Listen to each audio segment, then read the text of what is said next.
Look! Red eyes, golden coat. It's Goldapen, all right. And she's even got that... quirk. Be careful. If what we heard is true, she can use those 4 great spirits in battle. See? She's drooling. Does that mean she thinks we look tasty? Does that mean she's a man-eating penguin? Wait! Don't fight! Hey! It's Jude! No matter how much Mila loves to eat, she'd never attack a person without a good reason. Huh? Wait. This penguin isn't Mila?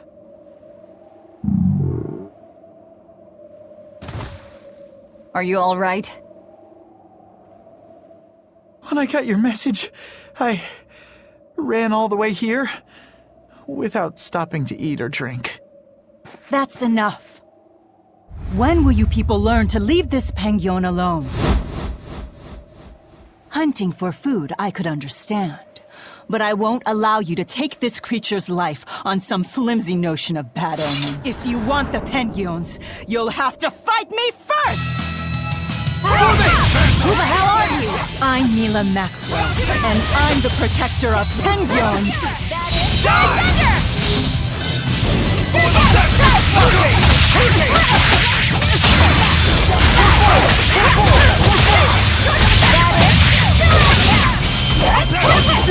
Kill them to the bone!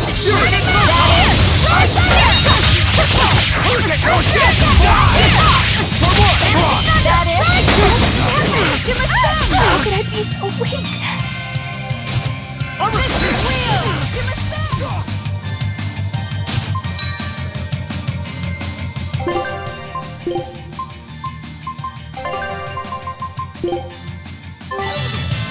Give us spin! That is...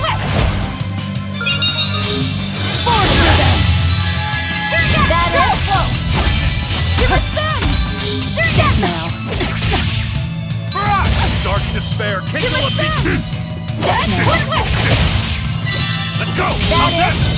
Binding frost! Mystic Wheel! Forget the pain and move! Illuminate us! Mystic Wheel!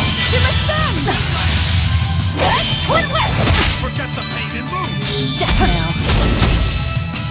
Drive blow! Here it comes! Make it like that! Wheel! Give us spin! Forget the pain and move! Wheel! Give us spin! That is... Light us like spin! Illuminate us! That is... Forge through them! Crash through! Forge through them! That is... Hurricane! Eat it! No escape! Double haze! Running out! Mystic Wheel! Give us spin! Double haze! Twin Whip! Forge through them!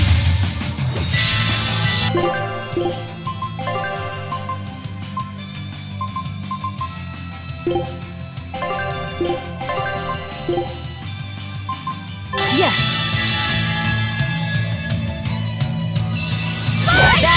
Forge through them! 47! Give us spin! Dark despair!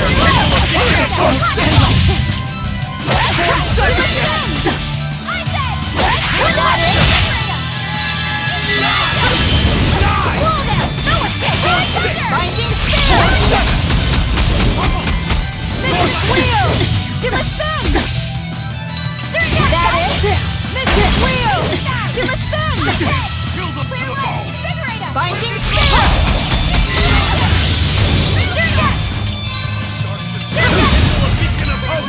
Wheel! Give us spin!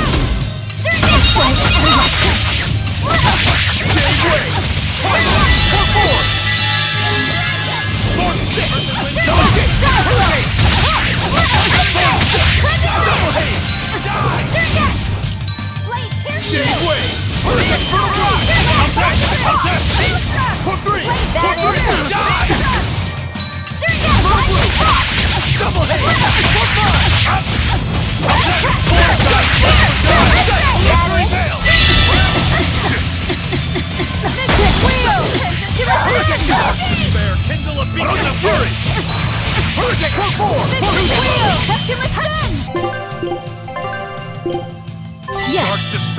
still a beacon of hope!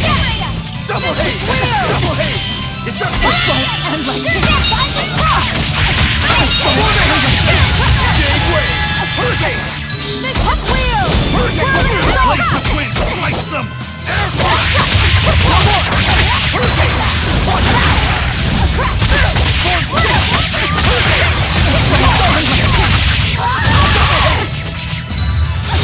Shooting star!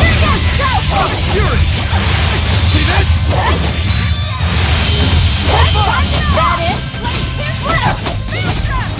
Fury! Double haze! Form 6!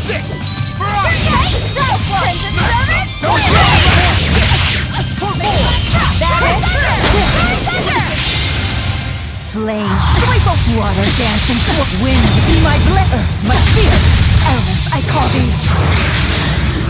Elemental mastery!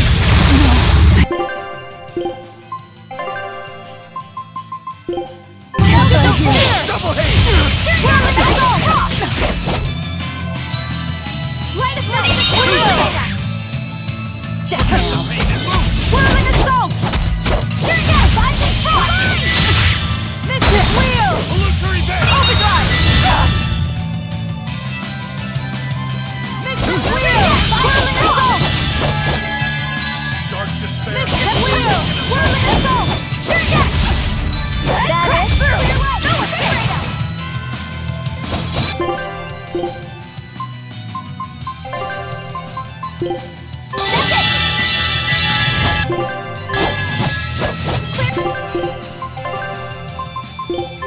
Separate us!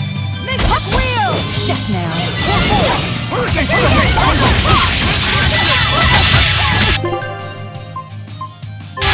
Mystic Wheel! Whirling assault! Mystic Wheel! Skies like the dial! Not good! Whirling assault!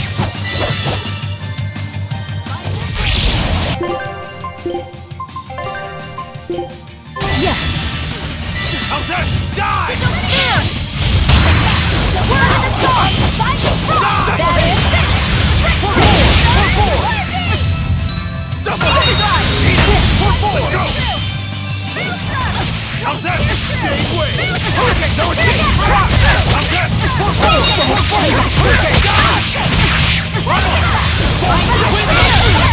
I was careless. You're strong. You know your way around a sword. As do you. I can see that Jude wasn't exaggerating when he called you the Lord of Spirits. Jude? Do you know him? I've been looking all over for him. He's right there. Oh, Jude! Thank goodness. I'm so glad you're safe. Mila, you can tell it's me? Of course I can. You're a lot smaller on the outside, but you're still you on the inside. Thanks, Mila. That being said, I haven't exactly had an easy time in this form. Yes, I can see how it might have given you some trouble. Leia and Elise would probably be worried sick, and Alvin would tease you mercilessly. I think there's a way I can change back. When I fought these guys before, I was somehow able to do it. You fought them? So they really are a bunch of no-good Penguin abusers. We're not, I swear. It's all a misunderstanding. It's okay, Mila. They're the ones who told me where to find you, and they're not Penguin abusers. Oh, all right then. I'm sorry. I didn't mean to go jumping to the wrong conclusions about you. Everyone, thank you so much for reaching out to me. No need to thank us. We just did the same as anybody would. I'm glad you found your friend. However, both of you are still stuck here. It's fine. The two of us will figure something out. We'll get Jude back to his normal self and find our way home to Riza Maxia. Yeah. Oh, do you want to come along too? You know this Penguin?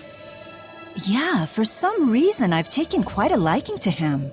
Something about him just feels familiar. I suppose so.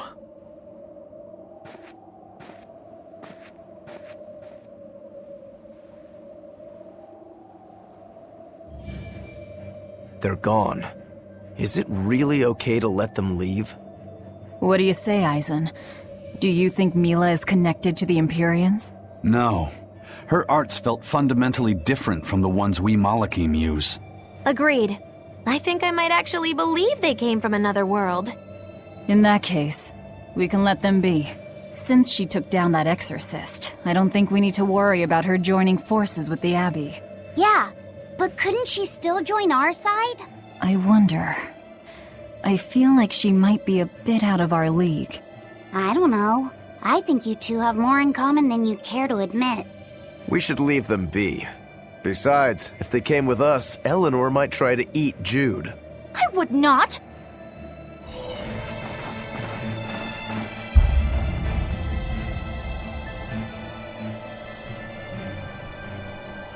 She's hurt, just like they said. Is this really how you mean to lift your curse? I'm not the cursed one. I'm game. Let's go.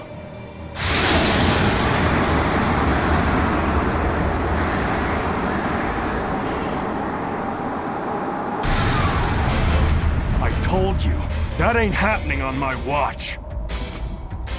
And if you stop me? What else? I'm going to figure out a way to save you. If that's what you want to try, then go ahead.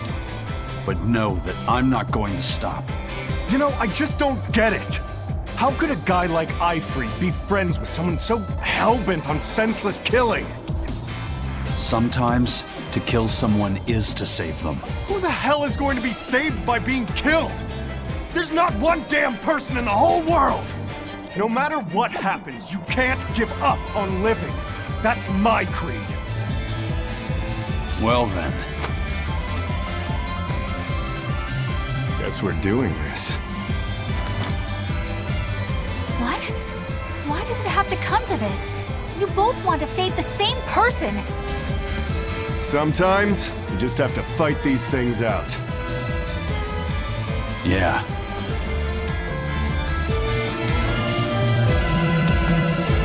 I ain't holding back, Isaac. Good. If you want to stop me, then fight to kill. Now, rise! Arise! Ascending! Angel! No escape! No escape! Beneath! Louis, rock! No! Beneath! No mercy!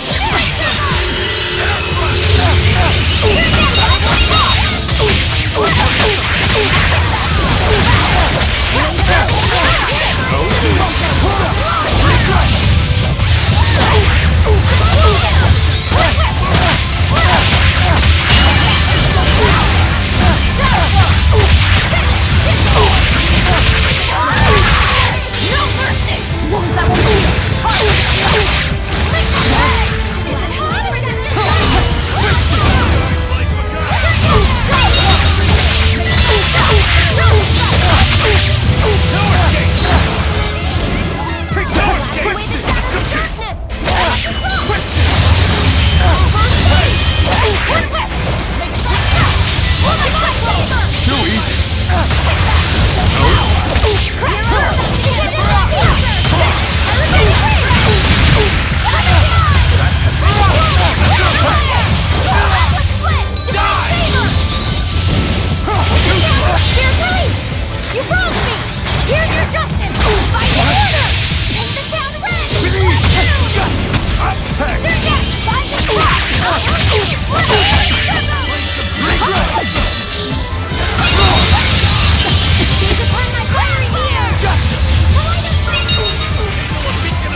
still a threat.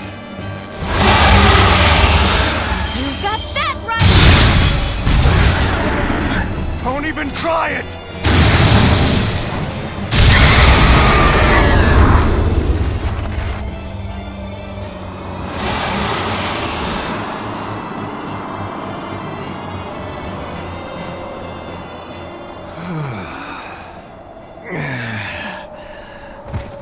Zavid, are you okay?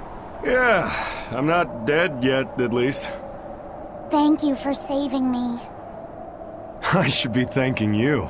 I'm just glad you're not hurt. Me? That's right, kid. Nothing would hurt Theodora more than to harm a child. Theodora.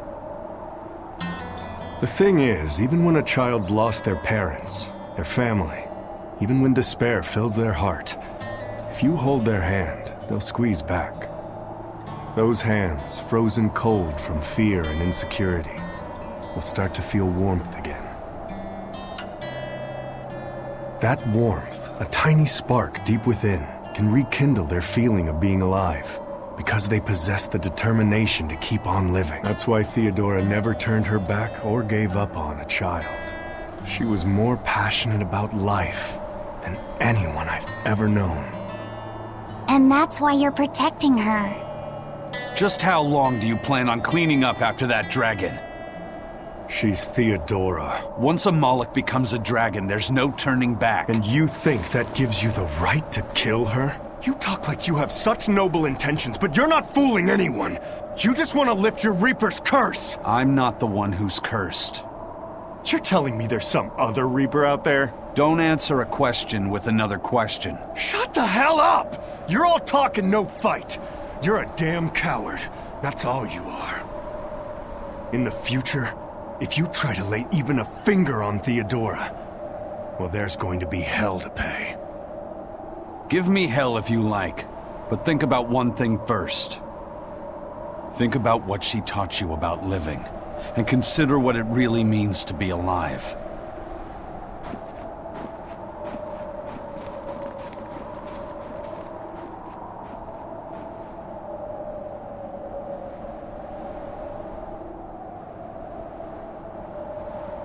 Why does it have to be like this? I get that their creeds mean a lot to them both, but isn't that all the more reason for them to try to understand each other? But instead, they resort to fighting without even listening to each other first. How can they be like this? Yeah, I don't want them to fight either. But there's something else I can't figure out. Is it about why Aizen's so intent on killing that dragon? That's part of it. What I can't figure out is what he means when he says that killing can also save someone. And how he's not the one with the curse. Maybe he feels pity for Theodora, and how she's doomed to keep on living as a dragon. Yeah. What does it really mean to live? This topic sure got deep fast. Yeah. The boss has a request for you. Not a message, but a request. A white-horned dragon has been showing up in the Aldina Plains. The boss wants you to kill it. Since when did the Bloodwings become agents of justice? Interested in protecting the world from dragons? Hey, we're not out to save the world. This is just to put an end to Zavid's madness. Did Zavid do something in particular? He's been harassing exorcists, trying to get more information on that dragon. That's got the Abbey on alert, which makes trouble for us. Our spies in the Abbey can't operate under these conditions. And that's where we come in. Does that mean Zavid is in the Aldina Plains too? Got it in one. Just be careful. Zavid and that dragon are even more agitated than usual. Let's go. Are you gonna fight Zavid again? The time has come. I thought I could make things work out if I just got to the capital, but finding a job here isn't easy. We worked so hard and lived so well in that town. Why did this have to happen to us? We should tell the Abbey what happened. They'll help us and kill all those evil demons. We know that place better than anyone. We can help the Abbey recapture it. I'll never forgive those demons. Or the Lord of Calamity. I'm sorry. Hey, it's you guys. Remember me? We met during that whole thing with the Swordbreaker. You convinced me to stop being a bandit. Yes, I remember you. You made it to Logres. Yeah, I finally saved enough to open up my bandit cuisine restaurant. I'm just looking for the right location now. You didn't steal that money, did you? Hey, I said I stopped being a bandit, didn't I? I took on honest work to save up for this. Repairing roads, delivering relief supplies, lots of hard labor. You really did turn over a new leaf. I think what you've done is incredible. Really? All right. It was all worth it just to see that smile. Now that you've become a good man, I'm sure that even more wonderful things will come your way. Have you decided on your menu? Almost. I've got the eggless wild mushroom omelet and the highwayman's stew, but I feel like I need one more standout dish. There's a tavern in this town that has mabo curry that's just out of this world. I want to try to beat them. Do you have any good ideas for me? Maybe something that'll help me draw in the ladies? Maybe add a dessert menu? That might help. I know, like a theft by chocolate cake. Or a roasted pear crème brûlée tart? Well, that's certainly aggressive. Yeah, those sound great. Now my menu's complete. Hey, when I'm a big success, you want to get hitched? You shouldn't tease an exorcist. I'm not teasing. I'm serious. Marry me. Well, good luck with your restaurant. Ooh, rejection hurts. Miss Holier Than Thou delivered some just desserts. Sweet rejection.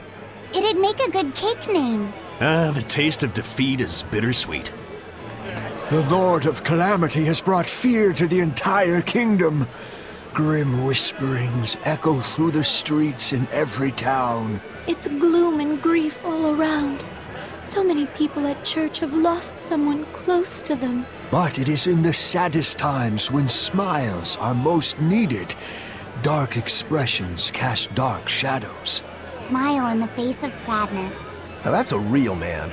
That old guy knows what's what. I'm not saying you need to make light of everything, but try to leave a little room for joy in your life. Like when you eat good food, or see a beautiful flower. Or even this fountain. Water wells forth, a symbol of hope. Even though life may be hard, I keep at it. I work hard so that this fountain never runs dry. And I'll help you maintain it, so that it stays a place where people can come to feel at ease. Now that there are less exorcists around, we can rely on the Abbey to do everything for us. We need to start by doing what we can do to make this world a brighter place. So where are you going to start? With everything as harsh as it is now, people feel like they need to sacrifice excess and live frugally. I agree that we should act in moderation and refrain from excessive luxury. But we need joy to keep us going, right? That's why we've decided to open up a restaurant. We want to make people happy by making good food and good drink. What sort of food will you make? That's what I'm researching now. I'm walking the world, trying different foods. I heard they have this amazing mabo curry. But to be honest, the place looks a little intimidating. Just treat it like it's any other restaurant. I've been in there, and the mabo curry is great. Really? So it's a mabo curry even the kids can like? I gotta try me some of this. I wish you wouldn't call me a kid. My bad. I didn't mean to step on your pride there. I was too preoccupied with thinking about our restaurant's mission statement, and I neglected to consider your feelings. I'm terribly sorry. It's not that big of a deal. But what do you mean by mission statement anyway? We're a restaurant that's fun for the whole family. Our slogan is, we'll feed you from the cradle to the grave. It's supposed to be a place people eat. You might not want to mention graves. I think a person would need a lot of courage to go eat there. Whoa. Why didn't I think about that? You seem to miss a lot. Are you sure you're up for running a restaurant? We'll be fine. I studied up on a lot of restaurant management, and I plan on hiring a really good chef. All that's left is to select a menu and come up with a new slogan. Instead of cradle to grave, how about from this life to the next life? Your food's killing them either way. Rats. I can't think of anything. How about fine dining, from baby teeth to dentures? Not bad, eh? That's fantastic. It gets rid of that whole dying thing. I love it. We'll use it. They've got a long road ahead of them. Welcome. You came back. I did. This place is important to me. Are you sure it's okay to be in a town like this? Don't worry about us. Besides, I'm more worried about the bar. I'm only away for a little while, and look at this place. The casks are empty, and all the food tastes like dirt. Just a little bit ago, we finally got a delivery in. It was barely enough to open up shop. Do you have enough to make Mabo curry? I do. Great! Thanks for worrying about us. But leave the town to the townsfolk. You should just focus on what you have to do. Just make sure you don't have any regrets. Thanks, Tabitha. I heard you guys managed to beat Shigure Rangetsu. Word travels fast again, as usual. As I understand it, succession of the Rangetsu clan goes to the one who kills his predecessor. That means you're the successor, Rokuro. Or have you taken the name Shigure now? You have to kill the head of the clan to succeed them? I don't intend to step up as the new head. But how do you know about my family's customs? We're all part of the same underworld. Word travels. A long time ago, we tried to assassinate another Shigure, but we lost 30 of our number instead. Naturally. It'd take more than that to do a Shigure in. In retrospect, I wonder if even 300 men would have been enough. Your Shigures are a tough bunch. Look at your brother. He was a legate. Yeah, he was probably the strongest head the clan ever had. That being said, did you know there's a demon out there not even he managed to cut down? Are you serious? That must be some crazy demon if a legate couldn't even take it down. Tell me about it. It was a swordsman who looked like a dragon. Shigure was sent to exterminate it, but came away empty-handed. And quite recently, it was sighted at the Empyrean's throne. Sounds like a job only I can handle. Wait. You're not the only one here. Only fools rush in. Don't bother, Magilu. Yeah, you should know better. He won't listen. Besides, I think we're all fools here. Point taken. A dragon swordsman not even Shigure could kill. I'm getting excited just thinking about it. Good luck. Velvet! Let me in this instant! You can't come in. And if you do, I'll eat you. It's not just your room, you know. You took an oath to obey my every command if you lost our fight. And I'm commanding you to wait just a little longer. What are you doing out here in the hall? I left to go out on a little errand, but when I came back, Velvet shut me out of our room. I've been standing here for over half an hour, but she seems no closer to letting me in. I don't know what to do. Any idea what she's doing inside there? No, I don't have a clue. All I can tell you is that sometimes I can hear something like deep breathing and soft moaning. Well, she must be doing something in there she doesn't even want a fellow woman to see. Something she doesn't want seen. Do you think maybe she's weighing herself? Even if you allow for getting undressed and then dressed again, there's no chance it takes half an hour to weigh yourself. Could she be putting on makeup? I've been yelled at for barging in on that before, although not by Velvet. That's just because you're a guy. I hardly think Velvet would have a problem with me seeing that. This is no time to just stand there lollygagging, kiddo. Velvet is obviously in great danger this very minute. Her life is hanging in the balance. She's right. You know Velvet, never letting her weaknesses show. She probably kicked Madame Eleanor out because she didn't want anyone to see her in such bad pain. That would explain the heavy breathing and moaning, too. Now that you mention it, right before I left, she had a stiff expression and she did not look well. Well, kiddo, are you going to abandon her in her time of need? The moment to test your mettle has come at last! Test my mettle. Will you go in there or won't you? The fated decisive hour has finally arrived! Velvet! What is it, V? Huh? Well, I thought you might die, so I... Seriously? A little cleaning isn't gonna kill me. But you were looking pale, and we could hear you breathing strangely and making weird sounds. I don't think I was breathing strangely. Then what was that noise? It sounded like... When you're cleaning glass, you breathe on it first, don't you? Then what about the moaning? The inn has this room cleaned regularly. but they missed a lot of the details. When I looked at the cups, I saw they still had tea stains from whoever drank out of it last. That's enough to make anybody moan in disappointment. Oh, I see. But if you told me you were cleaning the room, I would have offered to help you now. Everyone has their own unique way of cleaning things, so in the end it's just faster to do it myself. My sister had her own ways, and I'm sure you do too, right? Yeah, I guess so. Anyway, I'm finished so you can come back in again. Whew, what a relief to have that all done. Benwick told me that you can mop the floor with the water you've used for washing rice, and it'll make the wood shiny. Is that true? It is. Not only does it get the floor clean, it'll put on a layer of rice brown oil at the same time. 2 birds with 1 stone. Wow, that's awesome! I didn't know that. Yeah, rice water has a lot of uses. The first time you use a new earthenware pot, boil rice water in it, and you'll extend its lifespan. And if you use it when you're rehydrating dried fish, it'll tenderize it and take away the fishy smell too. And if you water plants with it, it acts as a fertilizer. It's really useful stuff. Wow, look at you, Velvet. Maybe I could see you with a family after all.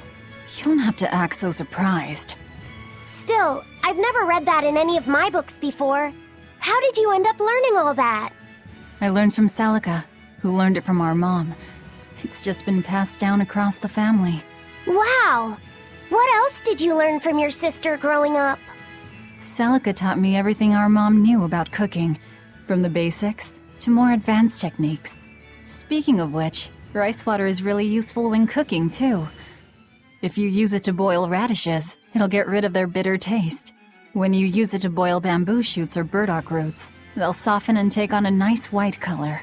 My mother taught Celica that anyone who threw away rice water wasn't qualified for housework, and my sister passed it on to me too. You know so many cool things!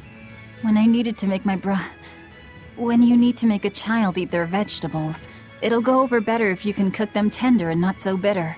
I bet you'd make a pretty good mom one day, Velvet. You really think so? Actually, since you're here, Bienfu, I have to ask. Those are discarded vegetables on your tray there, aren't they? Yeah, but they're just raw scraps left over from cooking. I was on my way to throw them out just now. What are you talking about? That's all still good stuff you can use. Look at those radish leaves. Dice them up, fry them in oil, add soy sauce, cooking wine, bonito flakes, and sesame seeds, and voila! A perfectly healthy topping for rice. And that potato skin? If you wipe the inner side on a mirror, it won't fog up. Put some salt on those lemon rinds and you can use them to scrub a wash basin sparkling clean. Holy cow, Velvet! You're a treasure trove of knowledge. You know what's been bothering me? These pirates are way too wasteful with their food. They leave so much garbage.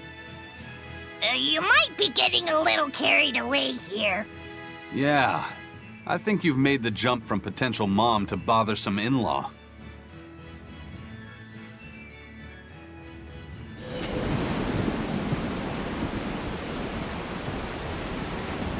Look! It's Zavid and the dragon!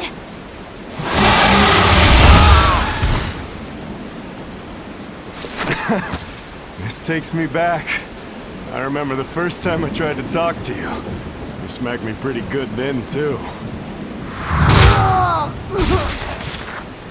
Man, that hurts. You sure don't know how to hold back, do you?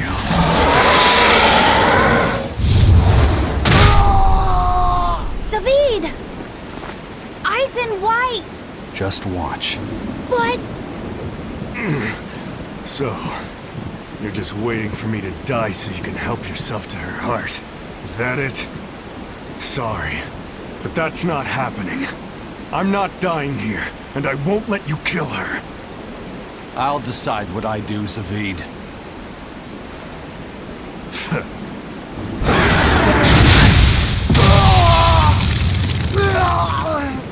Fine! Then I'm deciding to help Zavid, no matter what you tell me, Aizen. Zavid! This dragon wouldn't hesitate to attack a child, or the man who risks his own life to protect it. Tell me, Zavid, who is this white-horned dragon? You said that your creed was to never give up on living, no matter what may happen. If you really believe that, would you say that you're living right now?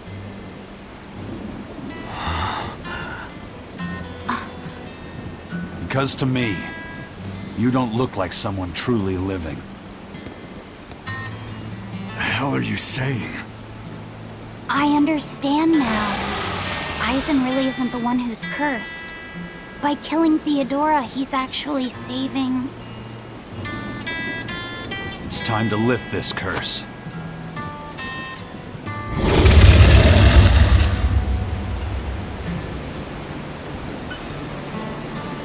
I'll fight too!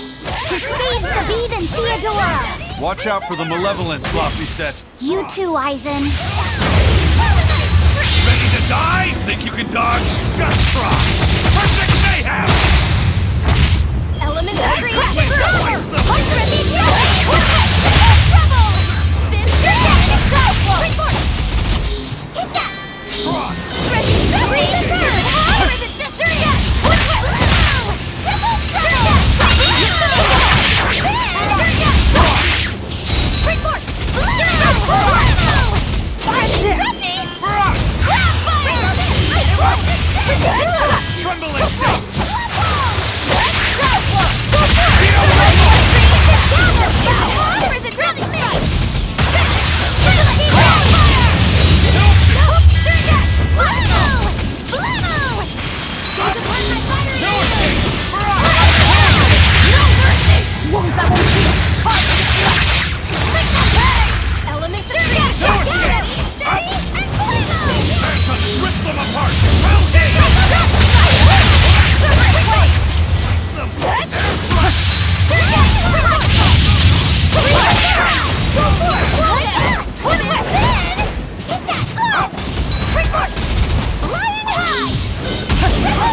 Stay back. Get away from her!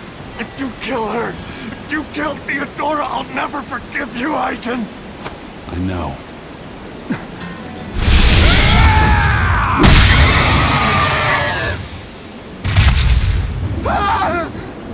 Eisen!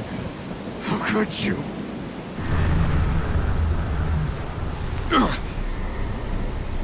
Why? Malevolence! Aizen! Stay back!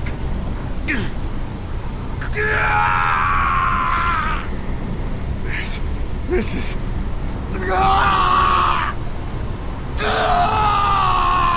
Aizen! Zavid! No! It'll get you too! But Velvet, just look at them! Ah!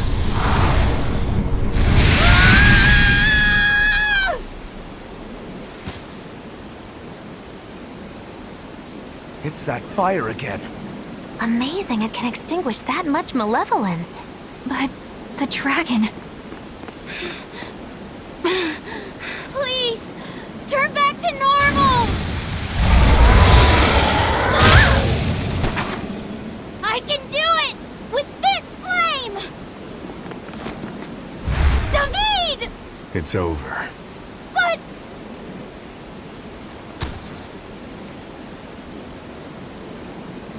Thank you.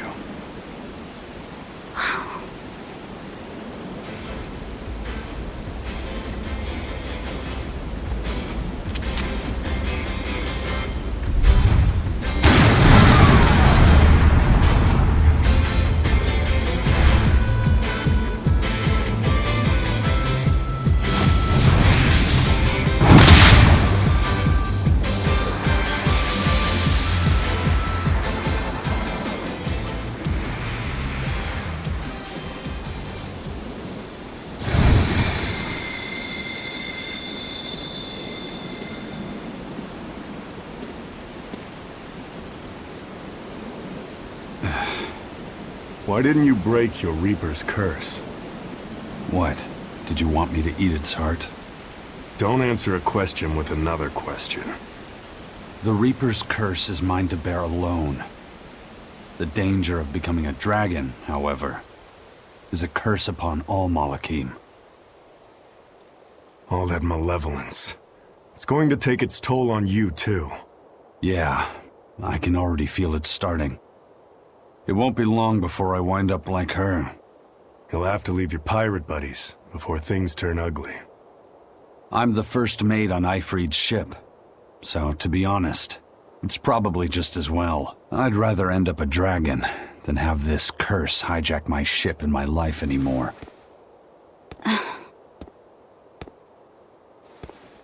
But I do fear one thing. I'm afraid that when I turn into a dragon, I could end up hurting the very people I want to protect. Theodora couldn't even recognize anyone she loved anymore. You saved her, Aizen. By killing her. Before all this, Theodora was a kind woman. She never wanted to hurt people, and she loved more deeply than anyone I've ever known. Yeah. Sometimes to kill someone is to save them. You have someone you're trying to protect too, don't you? My little sister. What's she like? She's like an early blooming flower. Wise for her age. She's got it all together. Sometimes has to treat me like I'm the kid. She cries too easily, but deep down, she's so strong. Sounds like someone I'd like to get to know better. Who knows? Maybe I'll even marry her. Zavid! Don't you worry. I won't make a move until I've killed you. Zavid, what are you saying? Consider it revenge for Theodora. I'll be the one who finally puts you out of your misery. But I'll only kill you once you've stopped being yourself. Only then. You sure? Yeah. I swear by my true name, Filk Zadea, Zavid the Oathkeeper.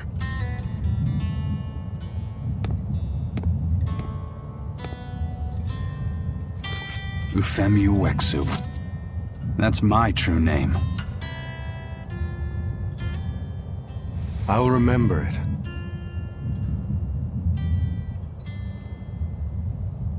Is there really no other way?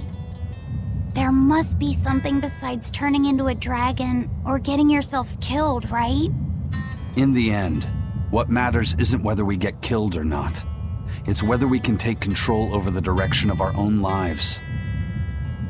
That's what it means to really be alive. That sounds sad. And hard. But I understand. And I'm going to live life in my own way, too. Well then, I hope we'll see each other again. Where are you going? Wherever the wind takes me.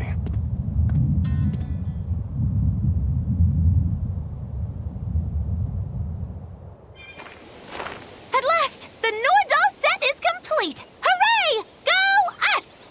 Turtles! Turtles! Just in time for the winter circles. Your detective skills truly put mine to shame. It wouldn't have taken so much time and effort if you'd been willing to help us look. But you'll make it up to us with a suitable discount next time we trade. Can't you give me a break? Never mind. Do you have anything for us? I do mind that. But yeah, here's another letter for Eisen. Another one? I will keep this missive short as my patience with you has expired. Come to the prison island and face your judgment. I will not blame you if you run, but I will consider you a heartless coward of a brother. Oh, this sounds like a challenge to a fight. Now we're talking my language. Let's get going. Whoever this is, they're just trying to get under your skin. Why not let it go and move on? This is the third letter, not counting any that might not have reached us. I say we should go nip this in the bud. Yeah, I think so too. If we just keep ignoring it, something might happen to Eisen's sister. Exactly. I can't allow that. I want to head to Titania and settle things. I still have a long way to go before I perfect my new drink, but I did discover something useful already. If you steep the radish bells in barley wine, the poison is denatured, leaving behind a hearty flavor. Sounds like snake wine. Exactly. That's where I got the idea. So, can I get a taste of your new concoction? Don't tell me I have to wait 50 years for this one, too. I just started brewing it up. It should be ready after the summer. But my intuition is telling me to let it sit for 4 years. In that case, we'll come back next autumn. Make sure to save enough for 2. Nah, 2 won't be enough. I want to treat the whole crew. How much can you make by then? I've already prepped 3 large barrels. If I push, I could probably ready another 7. Great. Make them. I'll pay for all 7, and we'll split 5 barrels in the autumn. What? And we'll come for the other 2 in 4 years' time. Right, Eisen? No. We'll only take 1 more.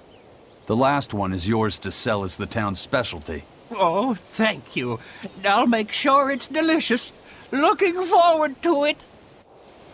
Another hunting team sent to Hexen Isle was wiped out. Maybe we really are in over our heads. Quit your whining. If we don't take out that dragon, we'll never get into the Calyx. We're operating under the direct order of Lord Artorius himself. But how can we hope to complete our mission without Lord Shigure and the other legates? There's a dragon on Hexen Isle? Perhaps the one that was caught in the Calyx got loose? I don't think so. It sounds like the one we fought some time ago. It has to be Silva. Rein it in, kiddo. That dragon is bad news. I rather like not being a smear on the ground or a slowly dissolving mass inside a dragon's digestive tract. We'd best leave it be. What? Do you feel obligated to help him? Not exactly. Even when we were together, we never talked. I mean, we didn't have any feelings or free thought. We were just there. If you'd taken him with you instead of me, I'd probably have turned into a dragon by now myself. He's beyond saving, but at the very least, I want him to be at peace. It's your funeral. I'll stick around to clean up what's left. I'll go too. Me too. I'm in. Everyone deserves closure. Oh, to be young and fearless. You do realize if we lose, there won't even be any dental records left to identify us by? She had the idea to build a great bell tower and make it the symbol of our town. We'll make the tower out of stone, tall and proud. Then we'll hang the biggest bell in the land here. The wind whistling down from the mountains will carry the sound far, far away. Wouldn't that be wonderful? Yeah, it sounds great. Where are you going to quarry the stone? The stone we get from the mountains near here is dense and smooth, perfect for constructing buildings with. You know your rocks. When I was deciding on where and what to farm here, I spent a lot of time researching the nearby geology. Not only does she have the knowledge, she has a great logical mind. She's been a terrific help in getting this plan off the ground. And he's got the good ideas, but he tends to leap before he looks. Since I don't get flashes of insight like he does, he's given me all sorts of ideas for improving my farm. Now we're trying to find the perfect metal for the bell. The metals and their ratios used when casting the bell will change its sound dramatically, right? That's right. We're testing all sorts of alloys, trying to find one that produces a smooth, pleasing sound. I hope you can find a sound that will soothe the hearts of those both near and far. Hello. We were hoping we could put on a comedy act here. Sure, but who's your partner? Me. I'm going to be honest. I think you'll be the worst of any of them. You just underestimate me. I have my own sense of humor. Just act like we're both aboard the Von Eltia. I already have a bad feeling about this. All right, you can play the strong, forceful type, and I'll be the dumb, slow one who... No. I want to play the dumb character. Are you sure you can handle that? I'll have everyone dying from laughter the way only a Reaper can. I don't think I like where this is going.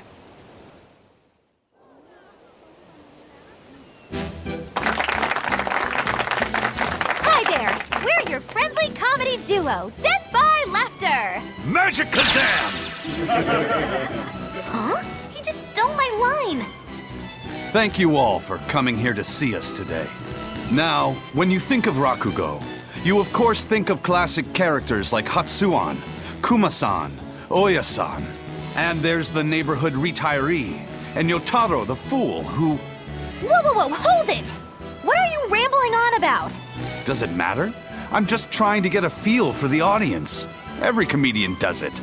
Not anymore. Speed is key nowadays. Speed! You need to be snappy and get straight to the point. Well, I object.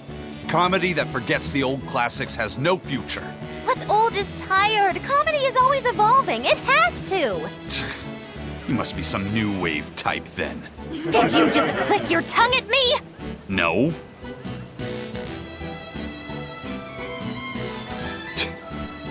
You totally did! I heard that! I'm the leader here, and don't you forget it! If you respect comedy, then respect my authority! Sorry. All right, as long as you understand. Now, what are you thinking of doing today? I was thinking of maybe imitating a clock. Cut that out! I can't take this anymore. You're impossible! Whew. It's been a while since I worked so hard. We really tried to practice so the jokes would land. How do you think it went? Your jokes were... okay, I suppose. But your partner was so intimidating. Whew. I couldn't laugh. Huh? Can't say I'm surprised. Your attention, please. I've tabulated the results and I've come to the conclusion that you're all hopelessly unfunny. I'm sorry. I don't really care how it went, but when you put it that way, I get a little pissed off. Anyway, that's why I'll be teaming up with Bienfu to take on Modulu. Works for me! I'm ready when you are, Miss Magulu! Which bit are you gonna do? Your specialty, Cat Emperor? Or the surefire automaton assault?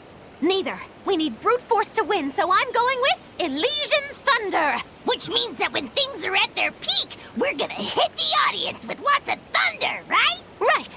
Thunder in the form of relentless ad-libbing, as much as we can possibly handle! Okay! I'll scout out some local material we can use for our opening warm-up, too! Great! You do that! You two are really in sync. Couldn't you two just have teamed up from the start? It's almost like the whole thing was an elaborate joke just so she could have this punchline. Well, now with that settled, let's make our way to Logres and meet up with Modulu.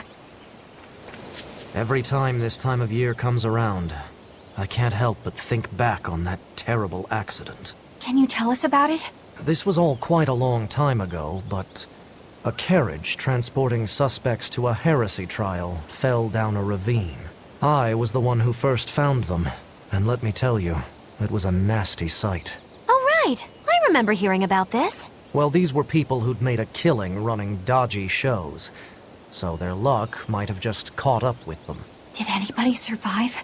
Apparently not, but I heard there was one body they never found. Right. She was a girl they'd made a part of their show. I heard they really abused her and forced her to work for them. I hope she managed to escape, but I don't know. There were rumors that a strange spirit saved her life, as if anyone could believe a story like that. Yeah, I heard that too. But the crash happened in the deep mountainside wilderness. It's much more likely that she was eaten by a beast. I'm surprised you know so much about it. It happened when I was still young. Exactly how old are you, Magilu? As old as my tongue and a little older than my teeth. From your reaction, I can at least tell you're not my age. An exorcist. What's he doing here? That's... It's a world tree leaf. We need that for the Omega Elixir. You know of the Omega Elixir? You're no ordinary travelers. I think you can tell that just by looking at us. He seems wary of us. Should we take it by force? No, we'd be at a disadvantage. He looks strong. I could try talking to him. Wait, let me try. All right, Laffy. Do what you need to. Please, sir, may we have that? We need it badly. Sorry, kid. I've only this one. You're so young. Do you really think you can make an Omega Elixir? I have a friend who's very sick. If there's anything I can do to save him, anything at all, I have to try. Did you already gather the other ingredients? No, we still don't know what the last one might be. But I'll find it. I swear I will. My friend is suffering too much. I refuse to give up on him. Take it. Are you certain? Don't you need this as well? I'm an exorcist. Talking to you, well, we're supposed to put the needs of others ahead of our own. You think not of yourself. I would be a poor model were I to deprive you in your time of need. Thank you. By the way, young one, perhaps this will help your cause. I've been studying an old book, and it would seem that the final ingredient is a Moloch's prayers. Unfortunately, thanks to the Lord of Calamity, the Abbey's been losing a good number of Malachim. I've managed to be exceedingly lucky and mine is still okay, but... he will not give me his prayers, even when I command him to. Perhaps you will succeed. I have not faltered in my duties as an exorcist. The world must come before my family. I'm so sorry, Vidal.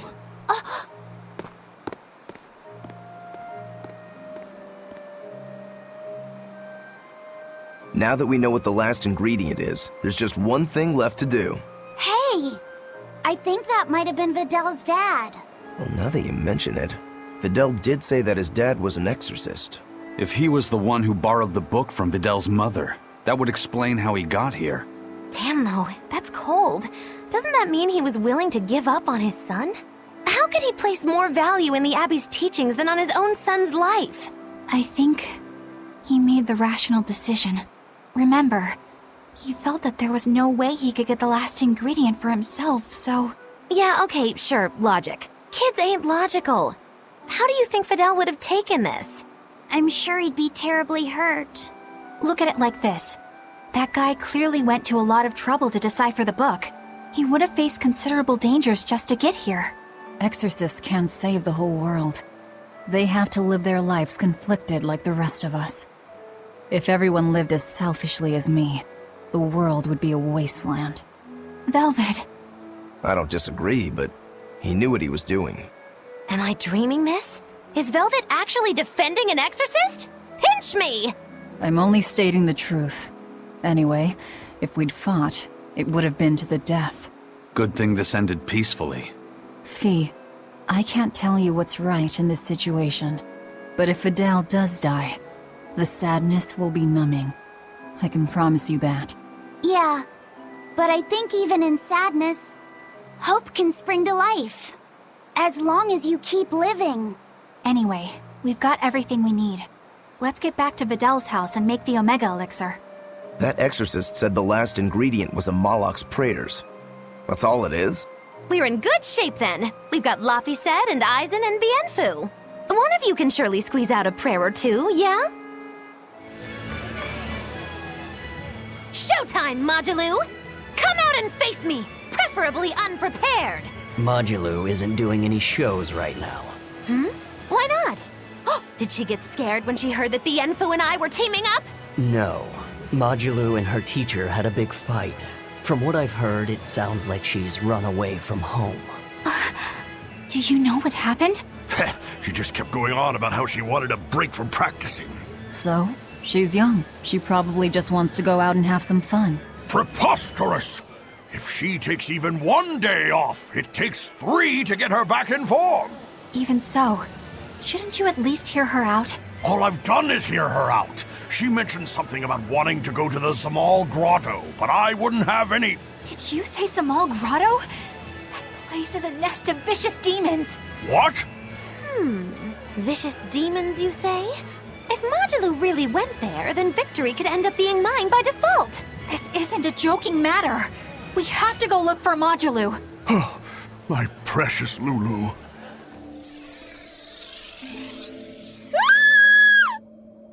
There's our little runaway!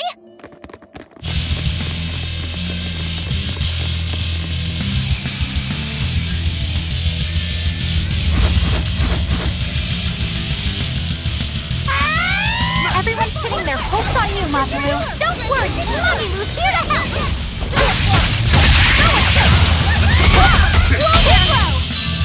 Crash through! No escape!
Thank you for saving me. We heard you stood up to Volta and ran away. Is that right? No, it's not like that. Say no more. I used to have a real pain of a teacher, too. I know what it's like. Teachers aren't good for much other than running their mouths and bossing people around. They just try to pick out your flaws. They don't even see how hard their students work for them. Yeah. Volta wouldn't even listen to me when I tried explaining why I wanted to come here. He's always like that. All he cares about is dancing. He won't talk about anything else. It's just that sometimes there are other things I want to talk about. Huh, I hear you on that. Surely you can see you don't need to work yourself to death just to please that mean old man. If you need somewhere to go, we always have room in Magilou's menagerie. I don't know. I don't think I'm cut out for it. Lulu, are you all right? Sir? What are you doing here? What are you doing here? Don't you know this place is dangerous? I heard there might be an herb here that could make your injuries stop hurting so much. You came here for me? What were you thinking? You think it's just all right to throw your incredible talent down the drain like that? Now just a minute. Lulu, the only thing I care about anymore is seeing you become the greatest dancer in the world. I know it's selfish of me. I don't mind if you hate me for it. Just whatever you do, don't waste your talent. Lulu, your dancing brings so much joy to people, and it's during a time when there isn't a lot of joy to go around. Volta. No! Horrible, terrible, contrived! What kind of shoddy performance is this? You're a disgrace to Magilou's menagerie! You're an eyesore! Get out of my sight! Huh? What's with you? I'm saying this isn't the place to be doing any of this! Magic attempt! It's so pretty. Fear the might of Magilou, the greatest witch in 100 years! A third-rate dancer like you can't even hope to compete with the likes of me! Stand in awe, student and teacher alike! As if we would! I might not be able to compete at your level right now, but just you wait. One day my dancing will beat you! Me and my teacher's dancing won't lose, even if it's to your magic. Lulu. Oh, really? Then it sounds like you and your teacher have lots of work ahead of you. But whenever you want to challenge Magilou's menagerie, we'll be ready.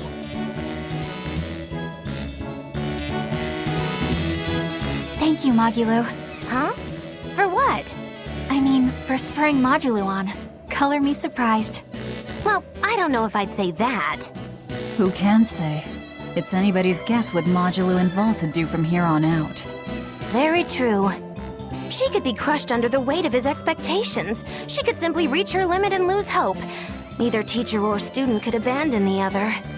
And say she one day meets his standards of perfection. Who knows whether it would even make her happy? Magilou, are you sure you aren't talking about... I'll say this much. It's human nature to end up wanting to stay with someone, if that person is someone who needs you. Humans are weak like that. But that's what also makes them human. Yeah, you're right.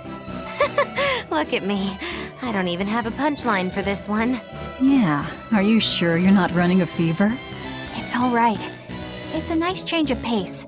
Yes, but only on occasion.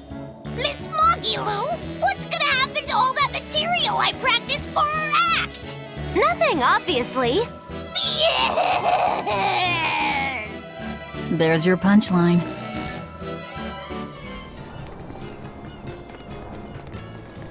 Oh, it's you!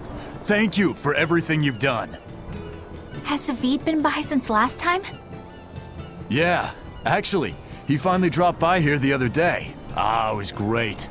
We were all really happy to see him again. What about Theodora? She wasn't with him, but he made it sound like her problems were finally all resolved. He said they were going to travel together. But we don't feel lonely. Yeah, he said no matter how far apart we are, we'll always be together in our hearts, and they'll never forget us. He told us that we all share a strong bond, and it's all because... Because that's Savid's way, right? Nuh-uh. It's because that's our family's way. All of us. And it's a wonderful way to be. Yeah, that's what I think too. Zvid told us that because he has family here, because he has somewhere to come home to, he'll be able to travel with an easy heart. And he left us with a huge pile of money. We told him we didn't know what to do with it all, and he just laughed. He said we could use the money to grow our family even more. If you ever see Zvid on your travels, please give him a message. Tell him you'll always have a home here. Of course. We'll make sure to pass it on to him. See ya!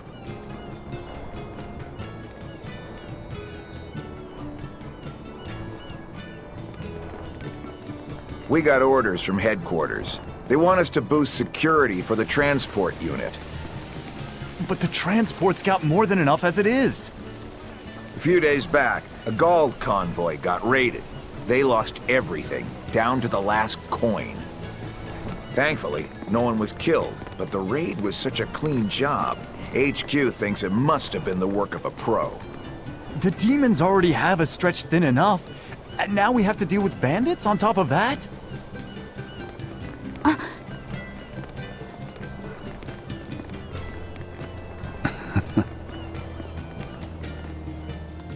People have been saying that the Lord of Calamity destroyed Mercio, but do you know anything about what happened?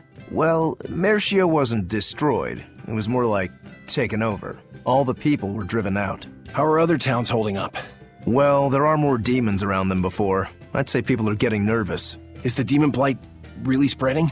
It's the worst it's ever been these past few years. In that case, it's more important than ever that we settle Eastgand.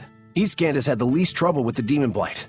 More importantly, there's room here for so many to settle. So, you want to build a new town? Yeah. I'm thinking of the area around Lake Pernia. It's high up, but it's good land. Ready access to good fresh water is a big plus. The soil is rich there too, so it'd be a good location for a town. All right, now I'm getting excited. Me too. It won't be easy, but in this world, what is? Besides, I want to do my part to help people. Okay, last thing we'll need is ladies. We can't start a town without our better halves. Before we plan our town, we'll need to plan for romance. Don't waste your time. What? No woman will fall for a guy who whines about needing love or romance to make something of himself. If you want proof, look no further than the icy glares these ladies here are giving you. Oh, that's scorn. I've never seen anything like it. Still, it'll be lonely there with just a bunch of guys. Speak not of dreams. Become them. I read that in a book once. People are drawn to those with conviction, who work hard to fulfill their dreams. In other words, find passion in something, and someone will take notice of you. A long time ago, I read that the secret to finding love is not to fall for someone, but to make someone fall for you. Okay, let's do it. Let's make our lakeside town a reality. Woohoo! The girls won't be able to keep their hands off us. We're back! Where's Videl? Oh, it's you, Lavisette. I'm sorry, but Videl's already lost consciousness. But he's still alive, isn't he? Please, let me see him.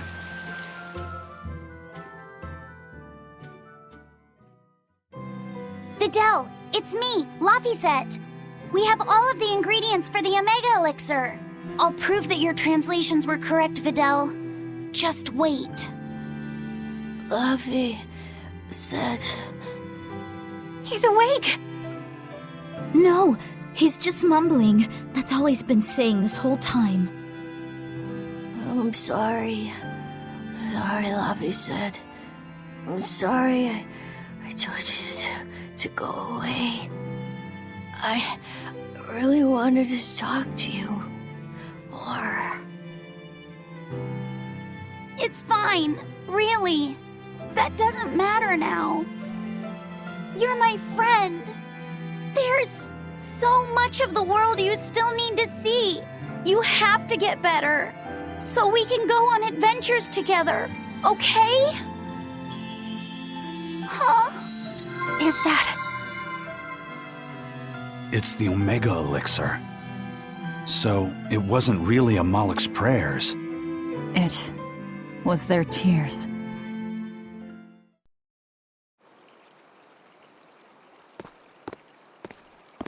Sweetheart, you're home.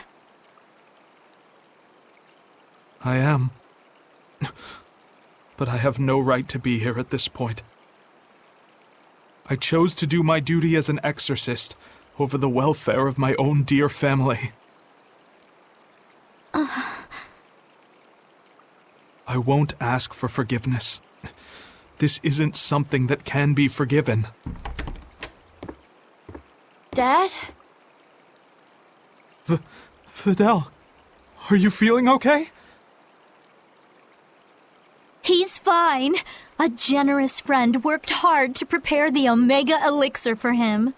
The Omega Elixir? Wait, don't tell me your friend is... You helped him, right? I heard that it was you who told him what the final ingredient was. Thank you, Dad. No, son. You have no idea. I... Dad, it's okay. You protected the world in your own way. The one Mom and I live in. The one I want to explore when I get a little older. Son. All's well that ends well, Hard to believe we managed to actually make an Omega Elixir. That's one hell of an accomplishment. Oh, and here I was anticipating much wailing and gnashing of teeth. Vidal turned out to be pretty resilient, huh? Can't you just say good job like a normal person? You're no fun. You did good, kid. Thanks. But I might have given up if not for Velvet's encouragement. All I did was rile you up. I wouldn't call it encouragement. Not you too, Velvet. Anyway, that was a noble thing you did, Luffy said. You really held on to your hope all the way through. Yeah. I just didn't want to give up on Vidal. But I don't really think it's worth praising. I haven't felt lost like you have, Velvet. If I had, I don't think I would have been so sure of myself. Perhaps. But I think you'll still have it in you. Even if you ever do lose something dear. Huh? Why? That's just the feeling I get. Look, I'm tired of Eleanor's grumbling, so I thought I'd say something nice for once. Could you not make this my fault? Looks like he's recovered all right. Oh, come on! Give us a break already! I bet even Inominat couldn't stop this thing! Then this'll be the perfect warm-up. Am I just imagining things? Or does he look like he's even stronger? It isn't your imagination. It looks like he's absorbing the malevolence from all around the Calyx. There's still time to run if you want to. This dragon is no joke. I'm sorry, Silva. I used you so I could escape. But this time, I won't run away.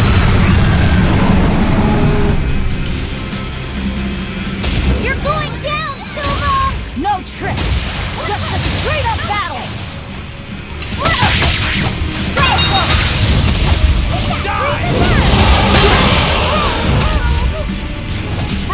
Elements of greed together! Kill them to the bone! Wicked Moton! Ready to die? Think you can dodge? Just try! Perfect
I just remembered something. One time, when Lady Teresa was punishing me, Silva stood right by my side, just like this. He didn't say a word, but his presence was a comfort. I see. Sorry, Silva. And Velvet, back at Helavis. Thanks for taking me with you and getting me out of there. That was basically kidnapping, really. Maybe, but I want to thank you all the same. You don't have to, Fee. Really. You've come a long way. That's because you put in the effort, not me.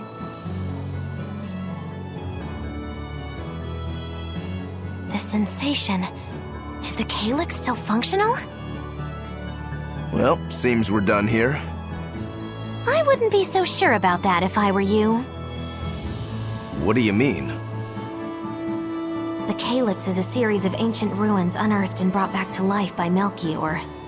But now that he's kicked the bucket, Artorias might be the only one who can actually control the place. Oh, you know, you can never be too sure of what the future holds, right? That's all I meant.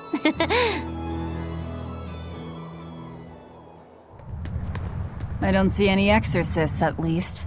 They must have pulled a runner once they were finished here. If our challenger knew that when selecting this location, I suspect we're in for a serious fight. We need to stay careful. There doesn't seem to be anybody here. Wait, what's up with that box? The time has come for judgment and retribution! What the...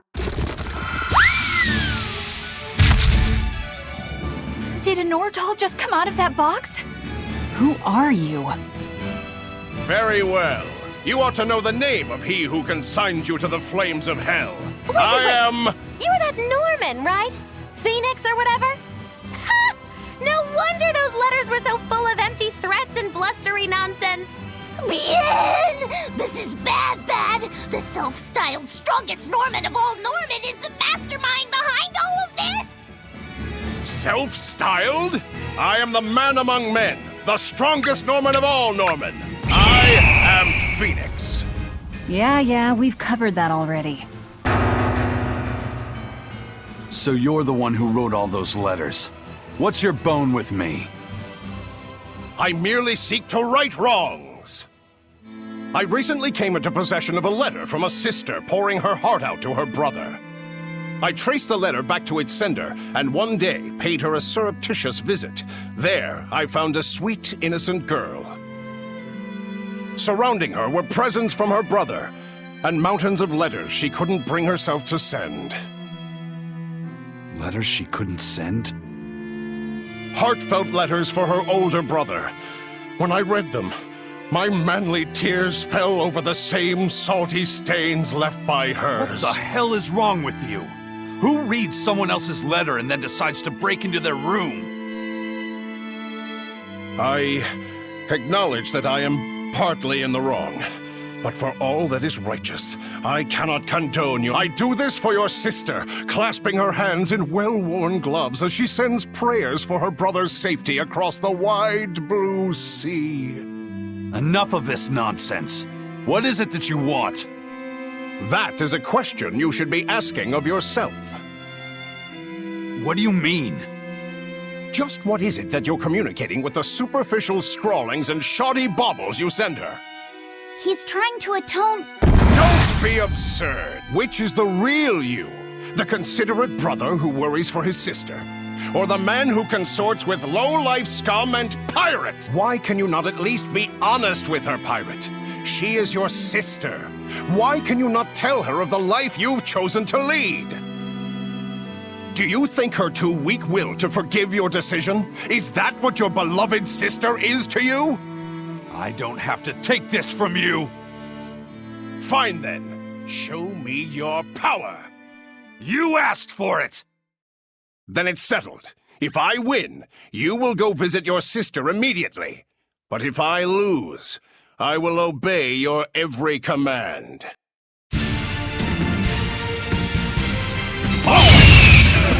You're a funny one, Phoenix. I like you. Laugh all you wish, for the last laugh will be mine! I think I'll have you crying instead!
You weren't lying when you said you were the strongest. No kidding. Strong or not, you picked a fight with the Reaper. Time to pay the price. Wait, Eisen, what are you?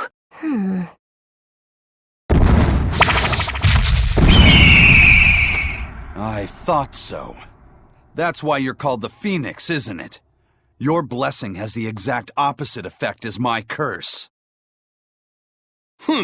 So you finally noticed.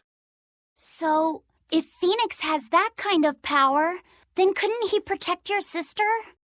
I admit defeat. I await your command. No. Why not? I believe we should each steer our own ships through life's waters. I know that the life I've chosen is a selfish one. And I know that it leaves my sister lonely and sad. But it's also the only way I know how to live. If I gave you a command, it would be denying something at the very core of my being. So no, I won't do it. Except... Yes? If you're able, I want you to use your powers to protect my sister. Protect her from demons and malevolence. And from any dragon who may one day attack her. A dragon? Are you serious?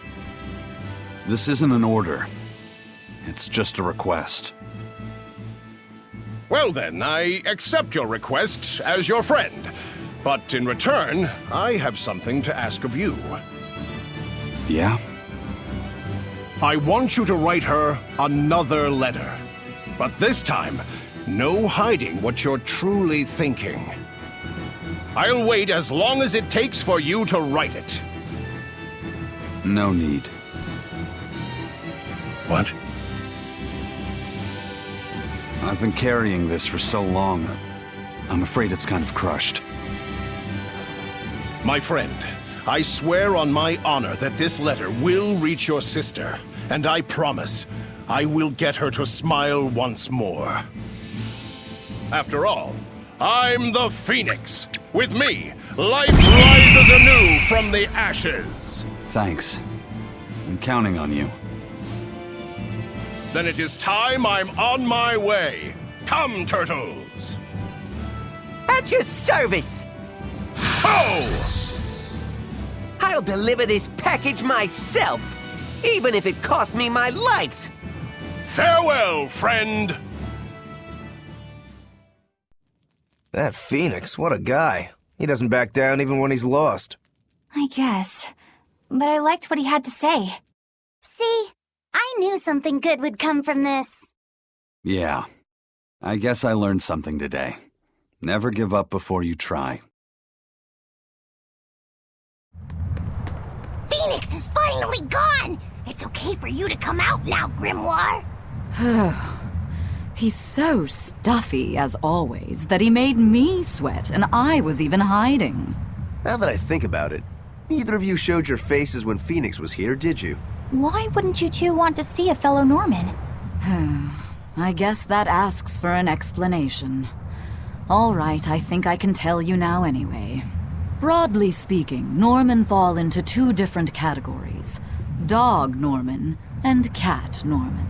The ones who like to be around humans, like Phoenix, are your dog types. The ones who prefer to stick around objects and places are the cat types. I've heard people say that dogs get attached to the human, and cats get attached to the home. So, since Magilou's relied on you a lot over the years, does that make you a dog Norman? No, not really.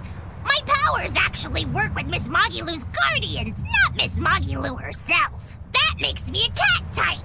Though actually, considering how I serve a witch, I'd be a cat type either way. Anyway, back on topic. Dog Norman like to live among lots of humans in comfort and style. Cat Norman like me and Grimoire would rather live in forests and ruins and pass our time in idle leisure.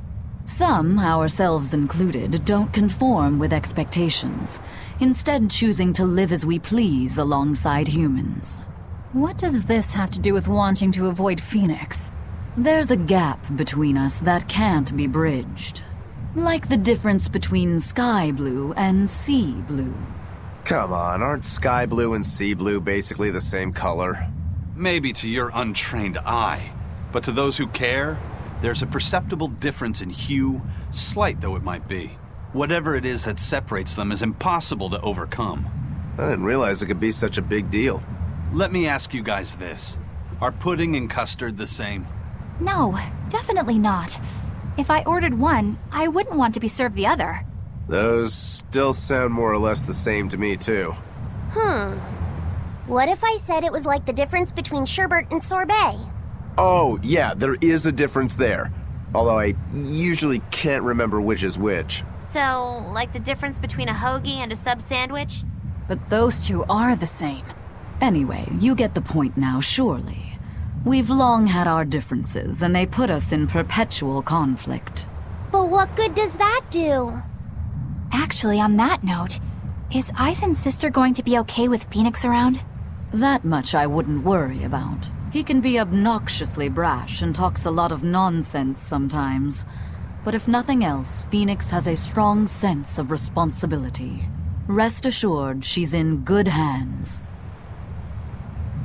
Although if you work him too hard, he'll start making speeches about uprisings and insurrections and all that stuff. Hiya! I got another letter for you, Eisen.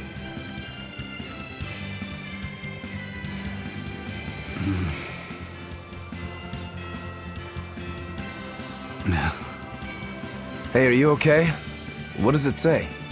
I can't read it right now. One of you do it. Okay. Dear brother, I got your letter. Not sure why it was so tattered. I'm glad that you were able to tell me how you really feel, even though it was beyond obvious by now. Your clear descriptions of the self-defense Moloch arts allowed me to master them quickly, despite your terrible grammar. As weird as it feels writing this to a pirate, good luck with your work. And I know how to keep a secret. So please keep writing me letters. My life doesn't revolve around them, but I do enjoy hearing from you. I can't see the oceans you sail from my perch here on the mountain, but I'm thinking of you and praying for your safety. And I want you to know I'm doing fine. Ah, looks like she's just as roundabout and stubborn as her brother. It must run in the family. There's more. P.S. Thanks for the Nordals. They're not really all that cute, but I guess I like them a little bit. But ever since I got that last one, I hear this voice at night telling me I should write you and be here for you when you need to vent. It's actually rather annoying, but since the doll is a gift from you, I'll make a special exception for it. That's all. Sounds like she's really got it together. You know, I don't think we ever asked you her name. Edna. That's a pretty name. Glad you think so. I'm the one who named her. You're the ones who liberated us from Inominat's domain, right? I want to thank you for all that you've done. You really don't have to do that. I was just acting in my own interests. If any Malachims still get in my way, I won't hesitate to devour them. Hey, hold up! Most of us are under the influence of Inominat's power and have been robbed of our free will. The majority of Malachim are too afraid of malevolence to even go near humans. Before Inominat's interference, we were a peaceful people. That doesn't matter to me. We get what you're saying, but if we go easy on anybody, then we'll be the ones who get killed. If you truly want to protect your friends, you'll have to stop us by force. Wouldn't you agree that having free will means choosing the path you believe in? I suppose you're right. And that's why we too will work toward the future we desire. In order to achieve a perfect fusion of human and Moloch power, the Abbey gave Armati a physical form. Specifically, they're vessels embedded with a formula that can manipulate mana. They call these objects divine artifacts. Is that what that bow is? Yes, this is one of the divine artifacts. We've decided we want to pass on the knowledge behind the divine artifacts and armatization to future generations. Why would you want to do that? Armatization is dangerous. We want to enable humans and Malakim to coexist. What? In its current form, armatization is a one-sided process, allowing a human to exploit a Malak's power. But imagine if humans and Malakim could armatize with mutual awareness and consent. It could provide just the edge our people need to battle the great forces who seek to harm our world. Like the Lord of Calamity, you mean? Well, do what you want. It's another potential for the future. Yes. But I have one warning for you. The divine artifact intended for Innominat is already complete. You know what that means, don't you? Artorias himself will use the divine artifact to armatize with Innominat. For the good of the future, we'll pray for your success in battle, Lord of Calamity. I don't think we have a chance! It's the Dragon Swordsman, so this is the demon Shigure couldn't beat.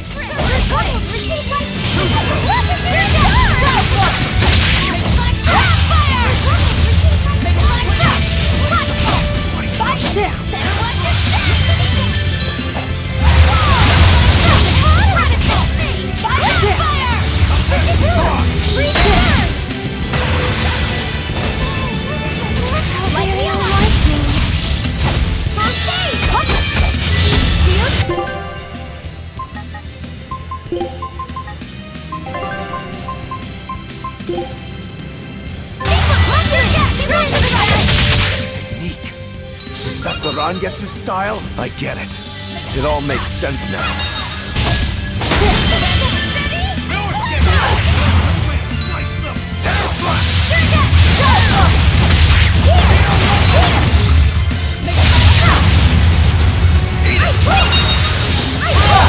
Dark despair, kindle a beacon of hope!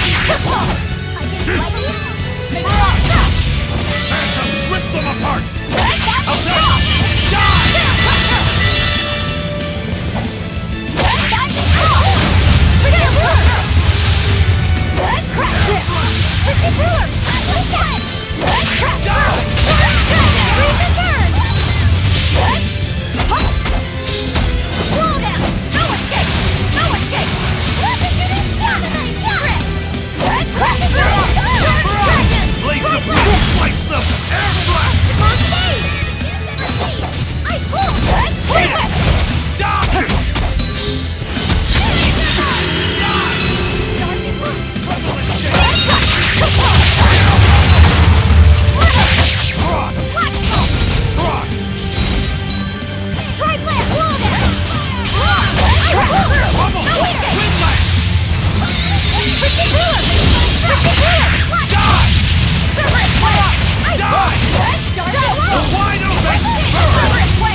Blue's here.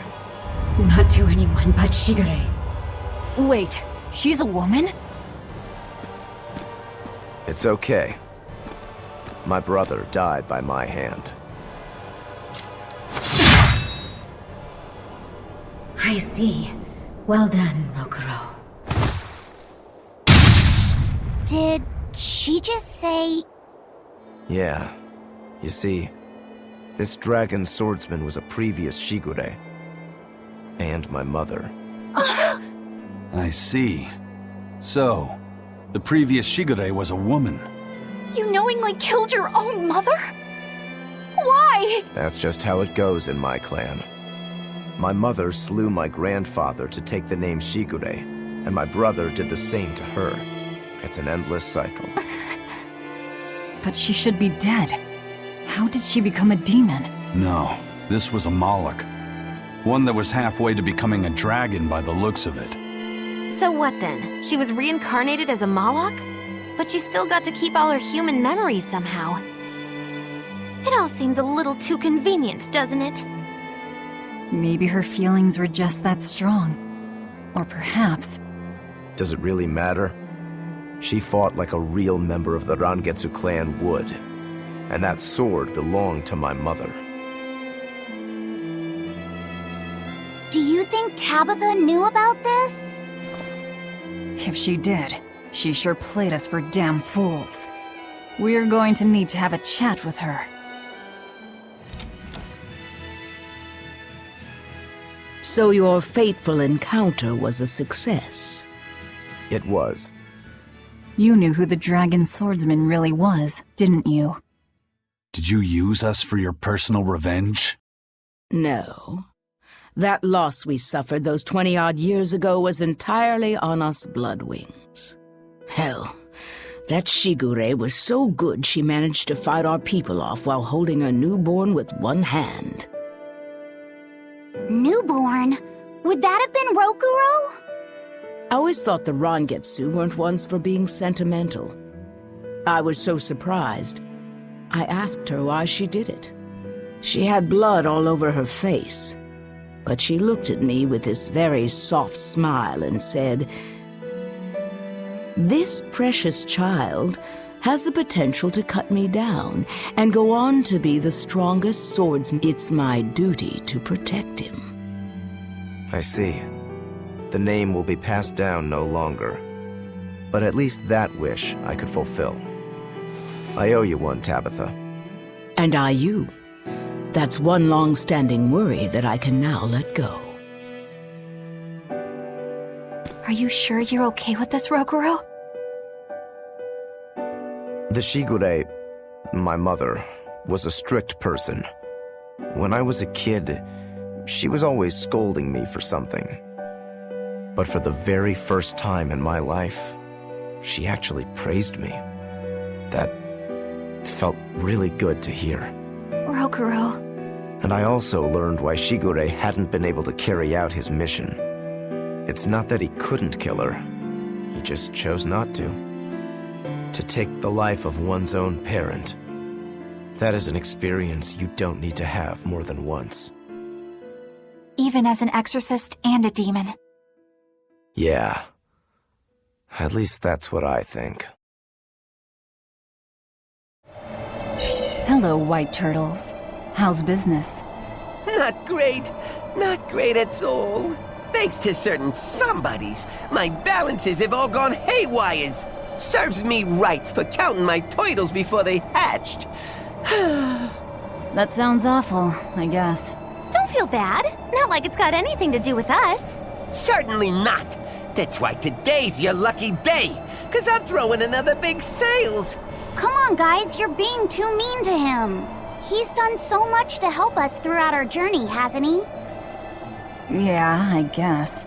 Listen, Mr. Turtles, if something's ever got you down, you can tell us. I don't know how much help we can be, but I bet even just talking about it will make you feel better.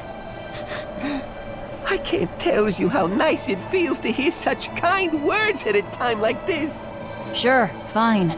But what about the sale? Right! Everything's on sale at market prices once again. Great. Thanks.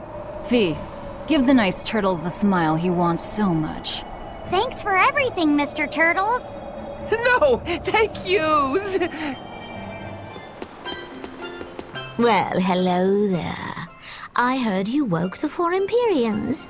I'm quite impressed. What do you want, Morgrim? I just came to pass on a little information to you. Specifically, that an Earth Pulse entrance has opened up. My guess is that it opened when you chased Innominat out. An Earth Pulse entrance, huh? We might be able to see more of the Earth in Historia. Indeed. If we could learn more about Artorias' past, it might give us a hint about how to take on Innominat. That's just what she wants us to think. Anyone else smell a trap? I don't think we have to worry about that. Are you sure? Shigure loathed any form of trickery. If Morgrim was that kind of Malak, he would have struck her down long ago. I appreciate your confidence in me. What you do with the information is up to you. Where is this entrance? It's at the Shrine of Tranquility, in a ball. You must have learned about this from the Abbey. Why pass it on to me? No special reason. I just happened to think of Lord Artorias' Malek. I thought it might be nice if I could help you learn a little more about her. You mean Ceres? All right. I'll check it out. I take it you're a Bloodwing. Do you have something for me? Yeah. I've got something I think you'll like. I heard a treasure chest washed up on the rocks of Manon. And get this, nobody can open it. A treasure chest that won't open? If it won't open, why doesn't anyone just smash it apart? The Abbey's throne, who knows how many praetors at it. And not only can they not open it, they can't even budge it. Ooh, now you're talking my language. It might be treasure from the far continent. Do you know something about it, Eisen? Hush. I don't see why I should care about it. Thanks anyway. What was that about, Eisen? You know something about that treasure chest, don't you? I think it probably drifted here from the far continent. Wow, really? What makes you say that? It sounds just like something I saw when I was there. Oh, do go on. I'm all ears. Let's go give it a look. If we really can't get it to open, I'll cut right through it. That won't be necessary. I know how to open it. In fact, Eifried was the one who figured it out. Now I get it. Is that where he found... Yeah. That's where he found Siegfried. If that's true, I'd hate to let the Abbey or the Bloodwings get their hands on whatever's inside. Off to Manon we go. Haria village, getting wiped out by demon blight. Really makes you think, doesn't it? Like, if they had abandoned their faith in Aminoch and moved to Assault, they might have been saved. I'm glad they didn't come here. They deserved it. It's their punishment for heresy. How could you? No one deserves that fate. But didn't that priestess and her daughter turn first? That's what caused it to spread. But look at us here in Assault. Not a single case of demon blight. That's the only possible explanation. They were crazy to resist the Abbey. Shame on you. Don't speak ill of the dead. No one wants to become a demon. I had a friend in Haria.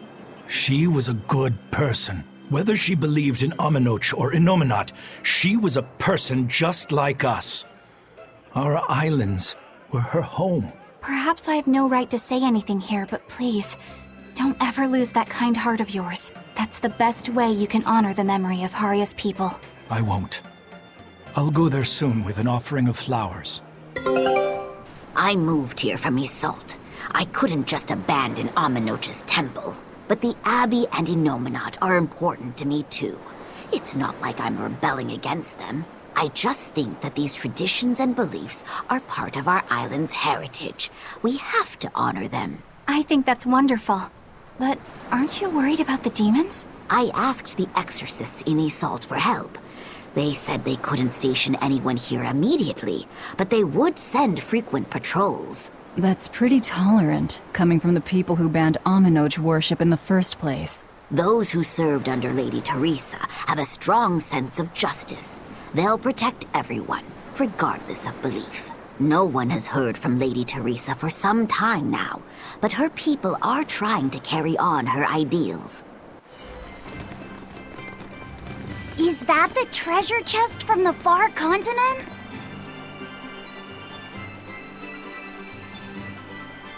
Right then. Eisen, how do we go about opening it? I'd still be happy to cut it open, you know. Don't. You'll probably end up cutting what's inside. There's a password. It means wealth in the language of the far continent. Von Eltia. It opened! What? That's all it took? Talk about anticlimactic. I didn't know the ship's name came from the far continent. Yeah. An engineer who helped design the ship was familiar with technology from there. He probably supplied the name. And by that bizarre twist of fate, Siegfried came into Eifried's hands. So what's inside? Anything interesting? It's a book. Ugh, that's so lame. You're killing me here. It's really old, but it's written in a language I can read. It's titled Research Notes on Siegfried and Its Special Abilities. Wait, so it's like a manual for using Siegfried? Yeah. Some of it's missing, but I'm pretty sure. Another twist of fate! Fee, keep going. Let's hear more. Believed to be a relic from the Avarost period, Siegfried utilizes an embedded formula to enable its wielder to manipulate mana. The commonly held belief is that Siegfried can alter, and thereby amplify, the mana of its host. But this is only its most basic capability, which is utilized to initiate and control its true functions. Its true functions? Does that mean it can do more? It looks that way. Our analysis suggests that Siegfried was originally created as a specialized anti-dragon weapon. Oh my, the plot thickens. To that end, Siegfried can fire volitional bullets that bestow certain special effects upon its targets. These bullets, made from crystallized mana, can cause disabilities depending on the intent with which they have been imbued. Known bullet varieties include one that can sever power links, and one capable of temporarily blocking out the influence of malevolence. Bullets that block malevolence, huh? Does it say where these bullets are? No. Sorry, the rest is too worn to read. That's all right. We can't be sure if it's true or not, but it sounds plausible at least. Eisen, how about we go looking for those bullets? No, I have no need for them. But if you had them, you could... I have other things I need to worry about. And anyway, Siegfried belongs to Zavid now. Laphicet, next time you see him, I want you to tell him what you read. Are you sure? Please. I have a feeling he'll track those bullets down, even if he has to cross the whole world looking for them. All right, I'll tell him. I promise. Lo, is this another twist of fate in the making? But how, oh how will it turn out? Can't you be serious just once in your life? I think she's just saying Eisen's doing the right thing, in her own weird way. And it's true that nobody knows what the future holds. That's for sure. And I like it that way. Do you really mean that? I do. It would be pretty boring to know everything that's coming, don't you think? That's fair.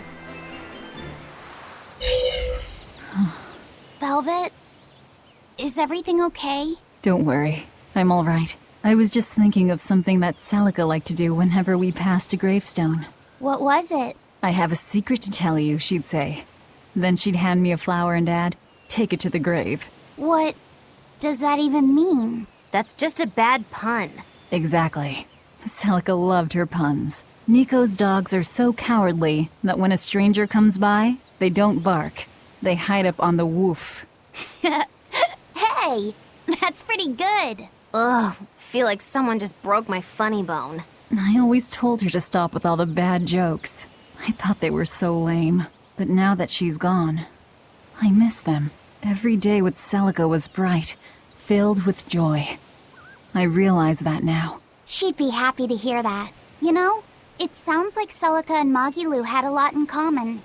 If you're trying to say I'm an unrepun-itant punster, I'd have to object. But if you're trying to say that I'm witty, charming, and the party mood maker, I'll take it. Hey, Velvet, you can think of me as your new sister. I won't stop you. I'll even let you call me Big Sis. I'm this close to suing you for defamation of character. I knew I'd see you in court one day. Judge, objection! This is a witch hunt! You're incorrigible. Anyway, we don't have time to get all misty-eyed. Let's go. That definitely looks like an Earth Pulse entrance. I don't sense Inominat here. We still need to be careful. We might have ousted him from the Earth Pulses, but the 4 Empyreans are in play now. If we want to learn anything useful, we'll need to go inside. Be ready for anything. Both the opening and the Advent began here. This is where the me before I was born died. And it's where Lord Artorius sacrificed Velvet's brother. The former leader of the Exorcists and Melchior searched high and low for the resting place of Inominat, the nameless Empyrean. No wonder they never found it. Who'd have thought he'd be sealed away out here in the middle of nowhere? And these patterns. They're similar to those I've seen in foreign temples, built during the era of darkness. That's some good camouflage. I doubt Artorius realized the true purpose of this shrine until he witnessed Inominat's power firsthand. Maybe. Hey, can we seal Inominat back in here? No, we can't. I can't detect even a trace of the original seal's art. Me neither. But I can tell you this is the Earth Pulse point. Oh well.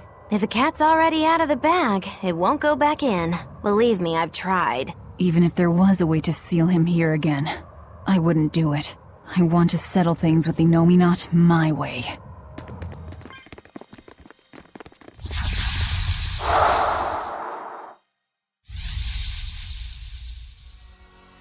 And with that, the oath is now formed. Ceres, take heed. I've now embedded a portion of the art formula within your corporeal form. Over the next several months, it should take hold and crystallize using the power of the oath. The art you'll use to control the power my body has accumulated? That is correct. Brunhild, the Sorcerer's Ring. It is an art that was lost long ago on this continent. Reviving it requires considerable investment. So that is why you tied the oath to my life force. The formula will only be completed once I've died. Do you have something to say? No. I understand that this is a necessary step in order to realize Armatization and bring Inominat under your control. And even though Siegfried possesses a similar power, Lord Melchior has yet to successfully locate the device. Knowing that, our research must be accelerated. That is the only reasonable way. Then you understand. From here on, you are to focus on completing the Sorcerer's Ring. As you say. I trust you're not having any second thoughts about this? She's a Malak. Here to serve and nothing more. And today she's proved herself quite loyal. Yes. I am Ceres. I am your Malak. I am simply a tool for you to fulfill your ideals. So Ceres took her oath to make Armatization possible. But what a heavy price to make her pay. And Artorius did it knowing that she was his reincarnated wife. Oh, who am I to talk? There was a time not long ago when I'd have done the same thing. Regardless, things are now starting to come together. What happened to Ceres and to Eifried and Siegfried? It's all related. This all occurred so Artorius could armatize with Inominat and control him. And then Velvet ended up devouring that power and making herself public enemy #1. How deliciously ironic. No, Ceres knew what was going on, and she still... But the Abbey has secured Siegfried's formula, and they're almost certainly using it to complete Inominat's Armatis. Let's keep going, Velvet. Yeah, we've come too far to turn back now. I'll see this through to the end.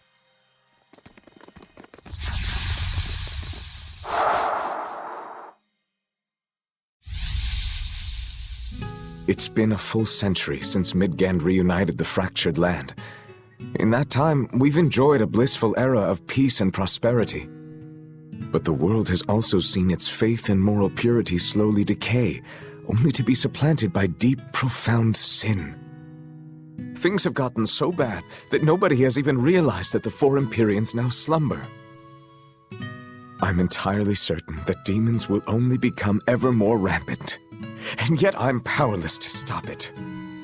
Empyreans? Demons? What are you talking about? I'm sorry. You shouldn't have to hear me grumble. You've already done so much for me.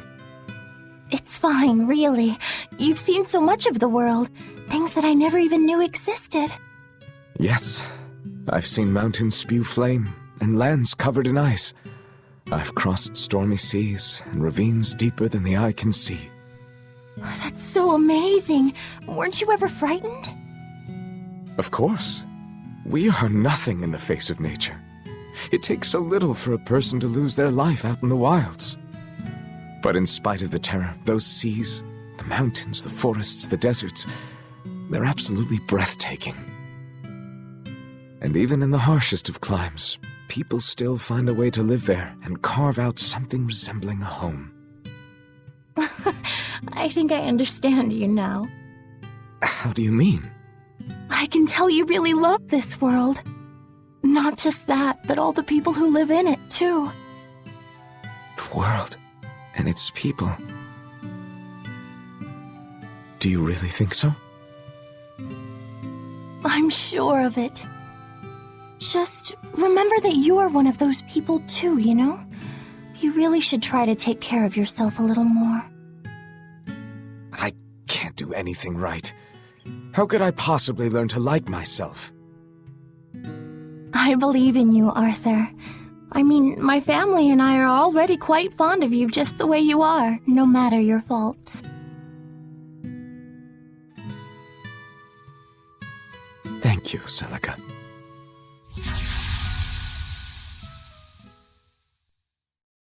That was Velvet's sister and Artorias. That's how I remember Celica. And him, too. I see. Lord Artorias. Eleanor, I know that the exorcists believe from the bottom of their hearts that their work will save everyone. Perhaps. But that won't stop you from fighting them, will it? No, it won't. Isn't ignorance bliss? Should we really keep digging up the past like this? Velvet's never been one to pick the easy road. What's wrong, kiddo? I was just thinking, the Earthen Historia is supposed to be a vast record of world history. It could show us anything. So why does it only ever focus on events related to Velvet's life? Perhaps it's reacting to her presence. Or maybe, since this place used to be Innominat's vessel, his power is still influencing what we're seeing. If that were true, shouldn't you be able to control the Earthen Historia, kiddo? You're supposed to be part of Innominat. Think of all the juicy secrets we could dig out of the past. Oh, I'm getting pins and needles. I'm not so sure. Having that much access might be frightening. Some things aren't so fun to learn about.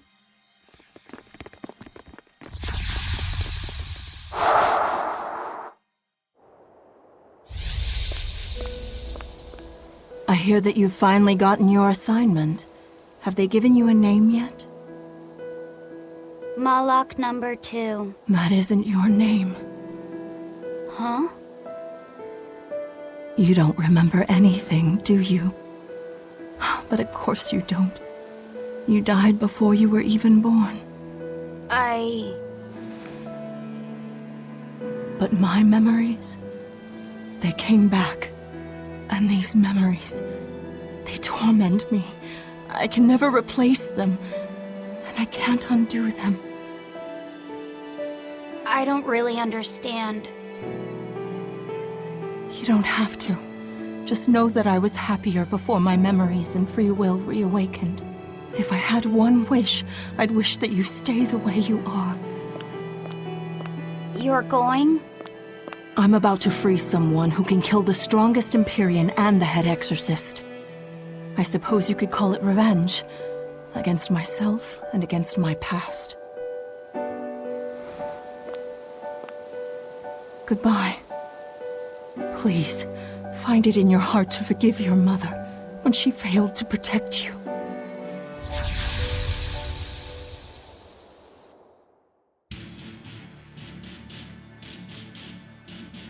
Wait, what? How'd we get here? This is the prison island! Probably by an Earth Pulse warp. I'll have to send for the Von Eltia to come get us. I guess I must have met Ceres at some point, but I don't have any memory of it happening. But why would that place connect to here? Well, I mean, this is an Earth Pulse point, isn't it? Ceres might have willed it to be somehow. What do you mean? Velvet is right. I think the Earth in Historia showed us that memory because Ceres wanted us to see it. Or Velvet and Laffy said at least. I think I understand. And I think I agree. It may have taken us all the way out here, but at least we have something to show for it. I suppose we can't complain. Yeah. This was worthwhile. All right, let's get to the harbor. I can think and decide for myself now, but it's kind of nice. I feel alive like this. So rest easy, Mom. I'll be okay. Hi there! If you need scratch for your trip, then look no further than Les Katz's Corner Store. Meow! What? No white turtles? Maybe he caught a cold and decided to stay in bed and sleep. Just the opposite, Meow. You might even say he's had an awakening, Meow. He's seen the truth of this crazy world, Meow. What are you going on about? Whatever it is, I'm worried about him. Then you should visit Cat's Corner, Meow. I heard there's a turtles there waiting for you guys to show up, Meow. Cat's Corner, huh? Wonder what he's doing there. Meow, meow, meow, meow! Your attention, please, for an important announcement. To commemorate all your hard work saving my friends, I'd like to invite you to come to Cat's Corner. Whoa, Cat's Corner! Awesome! But we don't have any business there. Now hold on. Cat's Corner is a sort of phantom place that's never been plotted on any map before. And we'll have the chance to explore it. If it's home to a lot of cats, I kind of want to see it for myself. Denied. It's a waste of our time. Oh, come on, Velvet. Quit being such a killjoy. Cat's Corner is like an exclusive members-only club. Nobody but nobody would turn down an invitation. Exactly. You should be grateful for this opportunity. Just think of it as a new experience. Besides, aren't you even a little bit curious? I can't believe this. You guys are starting to sound more casual than the cats now. Well, if you ever feel like visiting Cat's Corner, just say the word, Meow.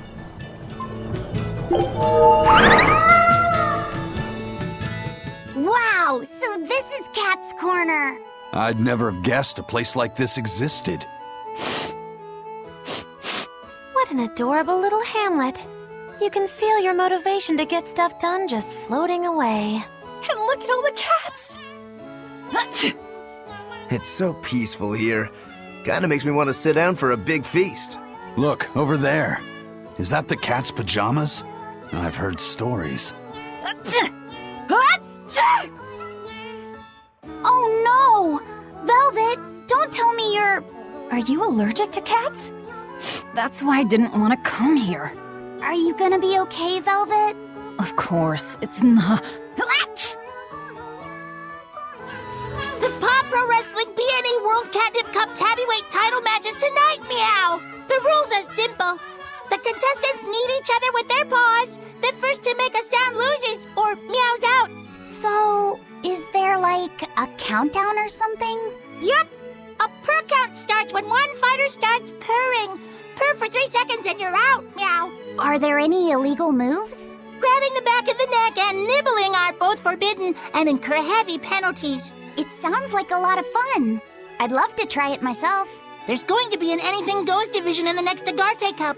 Any race can participate. Just put on a pair of cat ears and you're in, Meow. Cats can have different dialects depending on where they were raised, Meow. I'm from a small hamlet in the Nagoya area. What's unique about your dialect? Phew! Amazing! Sorry, I have no idea what you just said. I said, this fried shrimp is amazing! Cool, huh? Wow. So how do you say brother in your dialect? Muir. Sister? Muir. Mother? Muir. They all sound the same to me. Can cats where you're from tell the difference? Of course! It's all about the nuance. I think it's a bit too much to wrap my head around. Oh yeah, what about father? Father is father. Huh? That one's normal. No insulting! Not that see what you meant, you know! I'm sorry. I forgive you. That's very kind of you. But the proper way to apologize in Nagoya dialect is, forgiveness.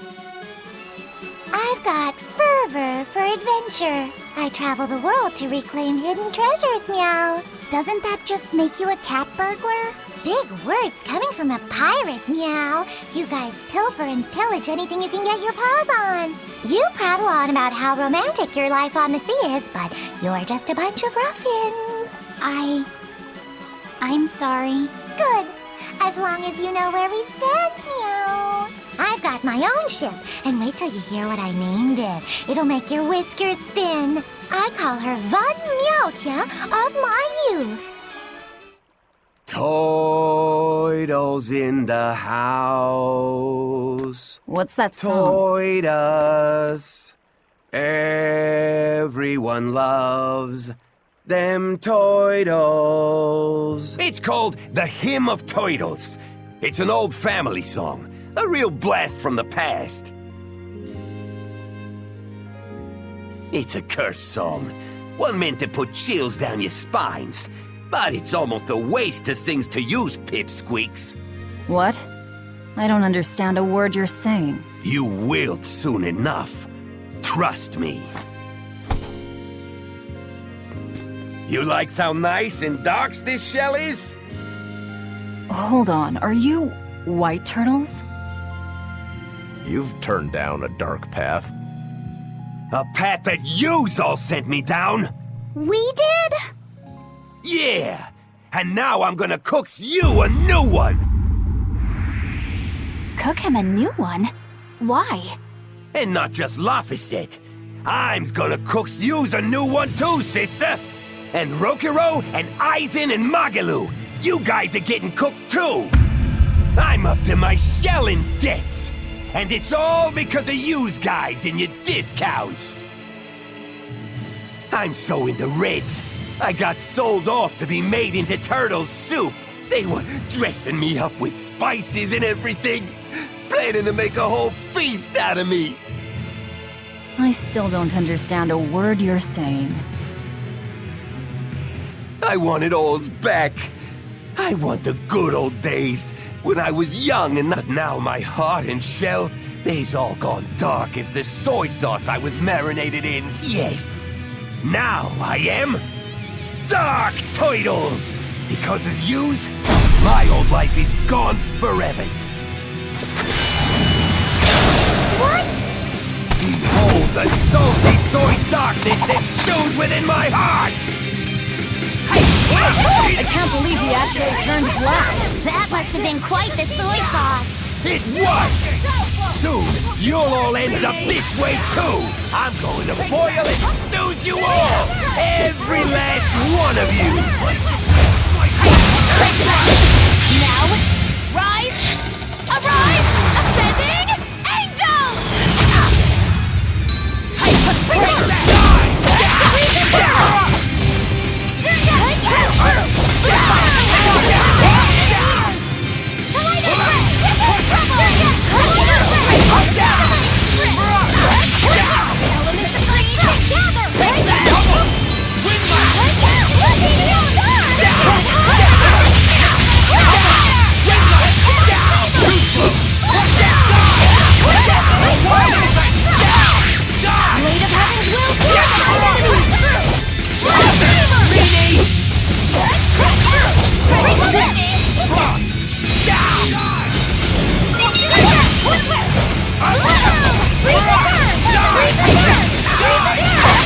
Ready to die? Think you can dodge? Just try! Perfect anyhow!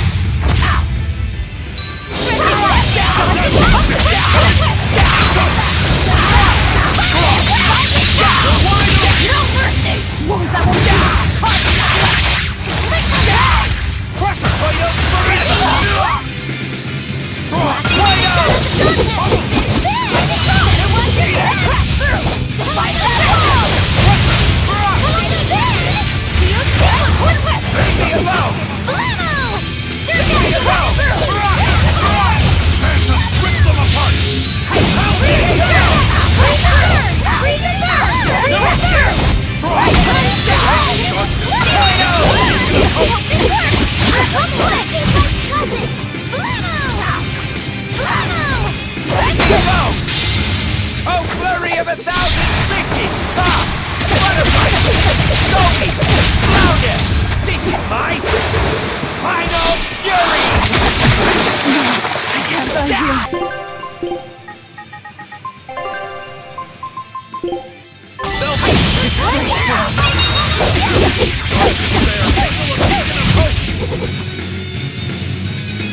Leave me alone!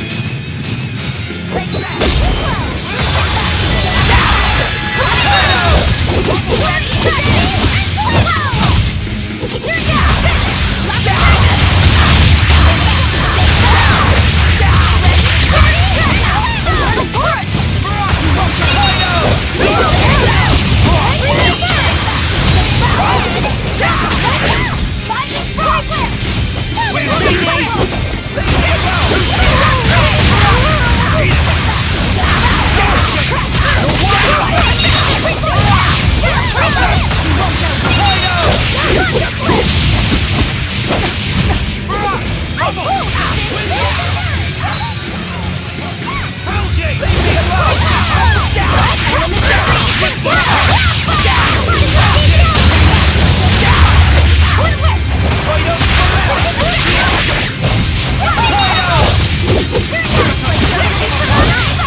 body.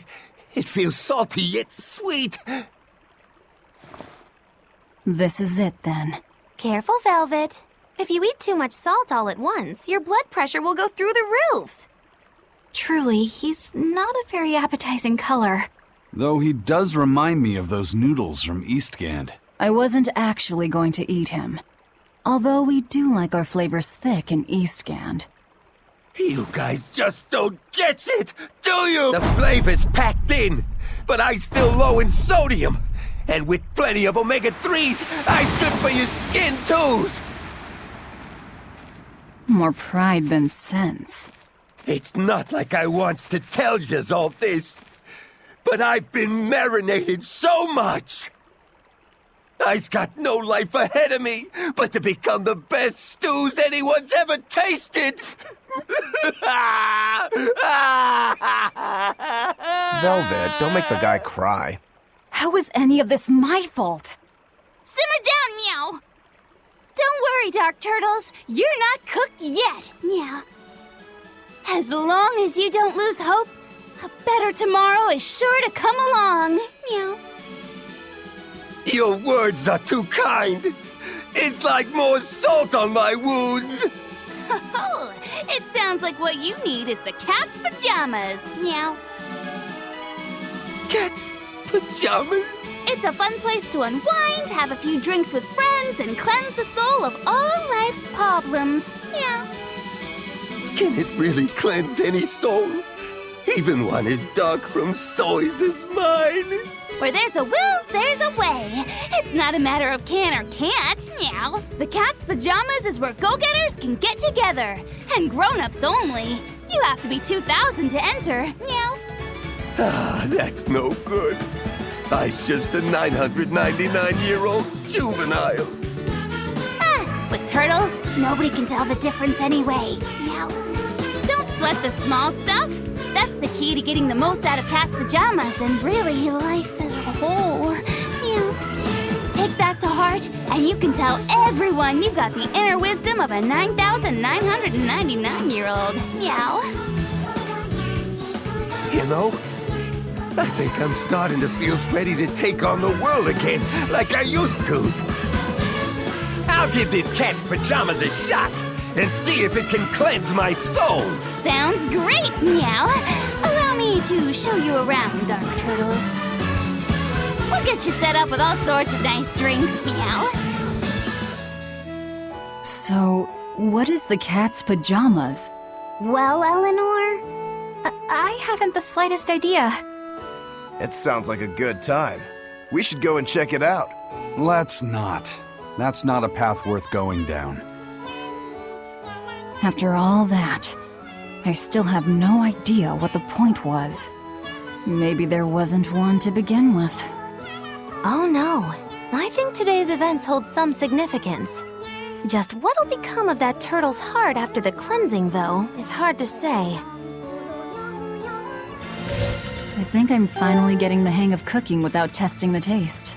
You know, I've always thought you were a really good cook, Velvet. It's not so hard. All you have to do is follow the recipe. After my sister died, I always did the cooking. The most important thing is adding just the right amount of salt, and the final adjustments of flavor. Oh, and once you're just about done, you have to make a wish that it turns out tasty. You wish for flavor? Yeah, so long as you do that, anything will turn out tasting good. Celica taught me that. It sounds like your sister was quite the master chef. Oh, I don't know about that. But now I'll never be her match. I've lost my taste, sure, but I've also forgotten what it even feels like to taste something delicious. What I make isn't really food. It's merely sustenance. I don't think that's true, Velvet.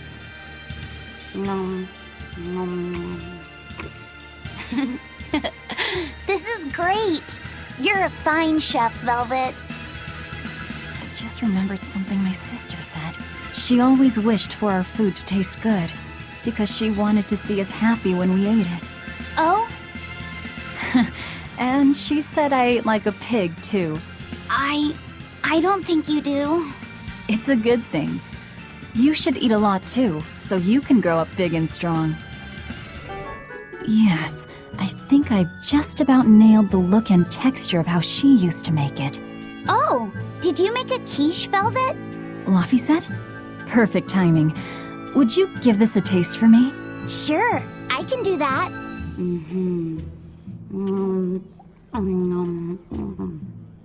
Wow, this is incredible! It's so soft and flaky. It's really delicious. That's good.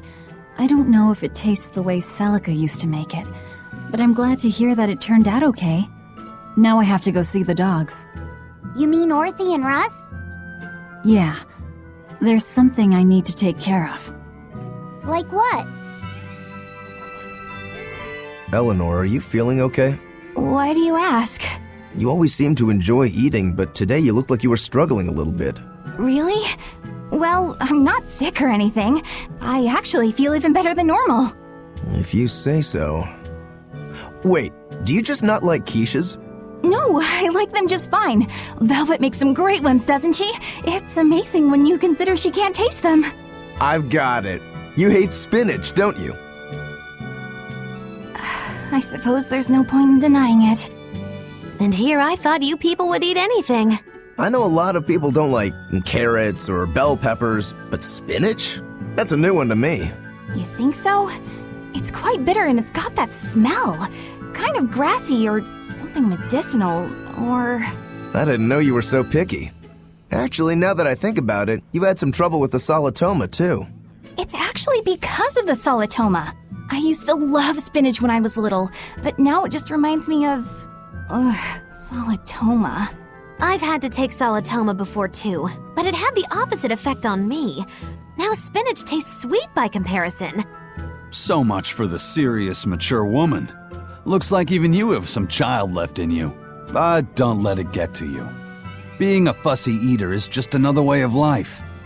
You're in charge of your own plate. I just don't like spinach. What's the big deal? Besides, I know you all hate it too. I'm talking about the spinach method. Supporting peers in achieving cohesive harmony. It's the foundation of any successful team, and you all completely fail at it. Okay, so first, what the hell are you dribbling about? And second, I'm not going to be lectured by some wee baby who won't eat her spinach. And you know what? I do what I want. I'm a free woman, and I don't need to live by your rules. Some of us just aren't cut out for team leadership. We'll leave that to you. You just let us each do our own thing. Am I right, Eisen? Don't be ridiculous. The spinach method is the first thing every pirate learns if they want to join Ifrid's crew. Sometimes the younger sailors forget all the steps.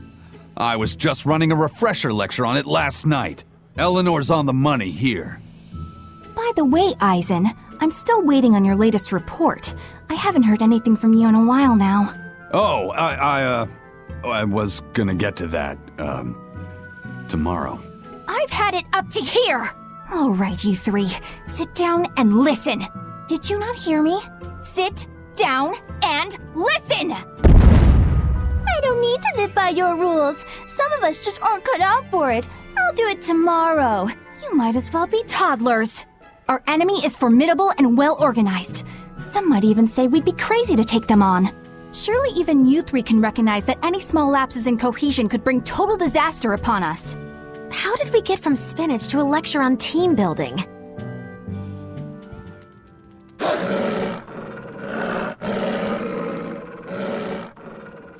Be careful. Orthy and Russ are usually nice, but, well... I know. I killed their master. I'm not expecting them to be friendly. There's no poison in this. I promise. I just want you guys to listen to something I have to say. This quiche was known as my sister's culinary specialty. Everyone in my family always looked forward to it. You have to knead the dough in a special way, and use 2 types of cheese for it to turn out right.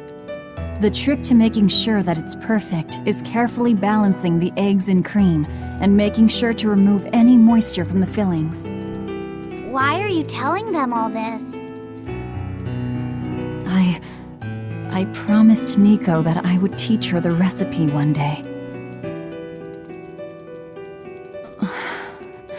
You two have to make sure to pass it on to her now, okay? I won't be going to where Nico is.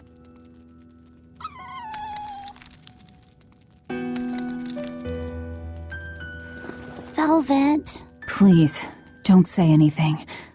Nico won't be able to rest in peace if people try to console me.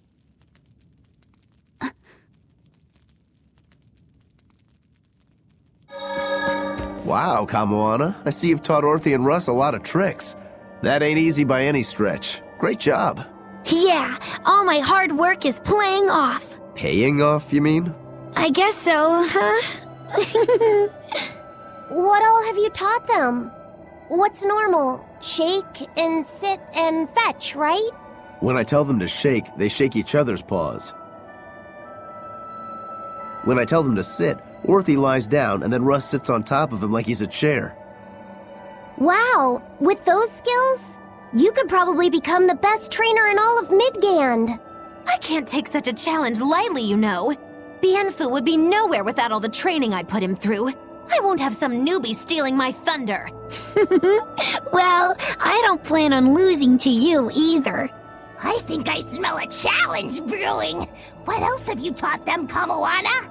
If you throw a bone, they'll both chomp down on it and eat it. Well, Bienfu can take bones and throw them in the garbage. I'm just cleaning up after you eat.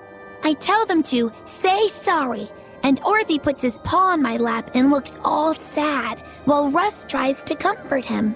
Bienfu has such strong resolve that he never apologizes, no matter how much I yell at him. Bien! Oh, and the boys can also howl along whenever I sing. Bienfu howls too, just every time I have to punish him. Bien! They can greet people normally too, not just with barking. Like, they can say, hello! Bienfu, tongue twister. Which would a witch would which be which if a witch would which could be which would?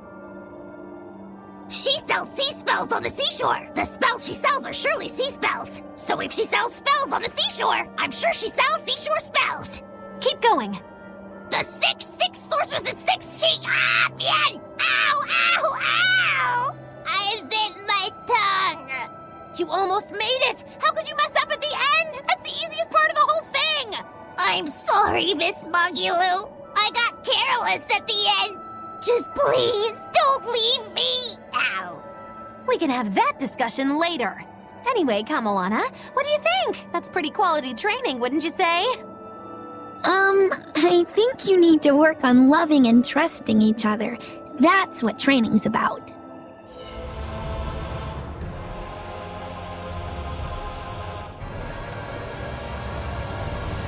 Huh. Okay. Well, it's nice that we've tracked down Inominat, but, now what's the plan? I don't think even Griffin could get us up there. And my guardian takes one passenger only. I don't think we need to worry about that. Huh? Well, looky there. A teleportation art. Looks like we're expected. For Inomina to fully awaken, they need me and Laphicet. Which means they want to settle this once and for all, too. Sounds good to me. Bring it on! Is what reckless idiots say before plunging into the unknown. Be more cautious. Sorry. Wow. That is the first time I've ever heard Magulu say something sensible. A bad omen. Let's be careful, and take a good look around first. Belittling a faithful ally right before the final showdown? Do you not cry? If I prick you, do you not bleed? At long last, we're ready to take on the Shepherd's Armadas. I can't wait! Are you ever afraid of anything? Of course. I used to be scared of losing a fight. I think that's why I could never win against Shigure. Does anything scare you now? Now all I fear is running away from a fight I might not win. And I was able to make that change traveling with you. Really? I don't remember doing anything special. It's something I came to realize over time. But still, thanks, Velvet. I don't really know what you're talking about. And I don't need your thanks. If anything, you should be cursing me. If we lose this final battle and we all die, you'll get no apology from me. I need an apology as much as you need my thanks. Death comes for everyone. What's important is that I choose how I live in the meantime. That's how I am. Yeah, that's how you've always been. Damn right. And that's how I'll always be. It's almost time, isn't it? If you keep being so nervous, you'll make mistakes at the worst possible time. You can't just tell me not to be nervous before our biggest battle. How else am I supposed to feel? You're always so serious. I can't help it. That's just how I am.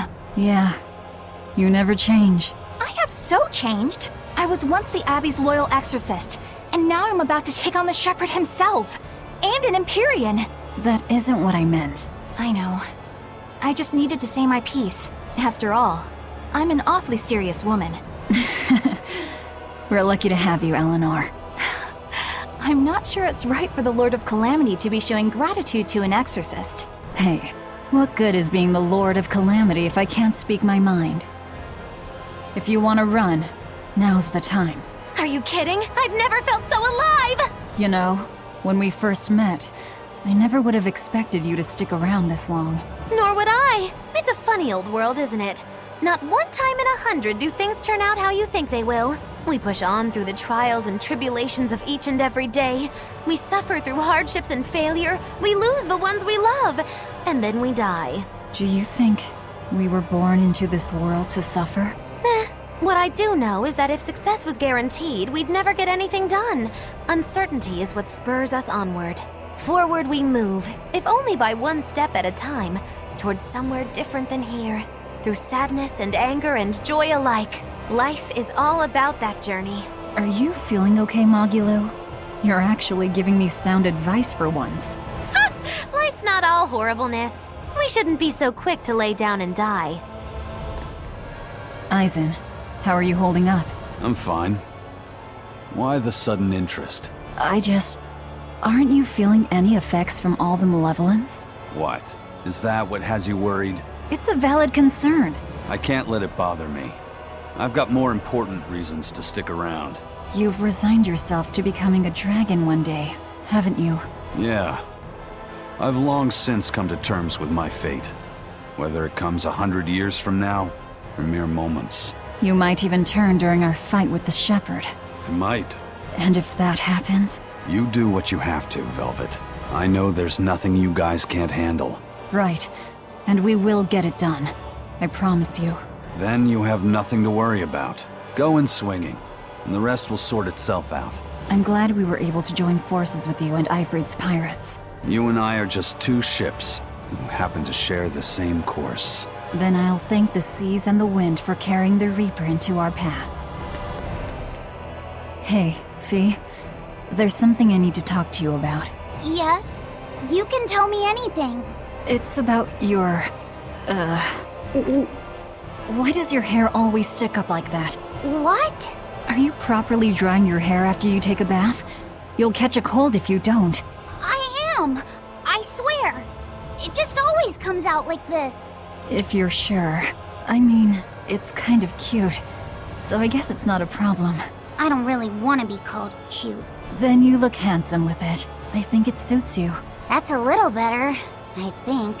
I'm happy to please. I never know what to say around Velvet.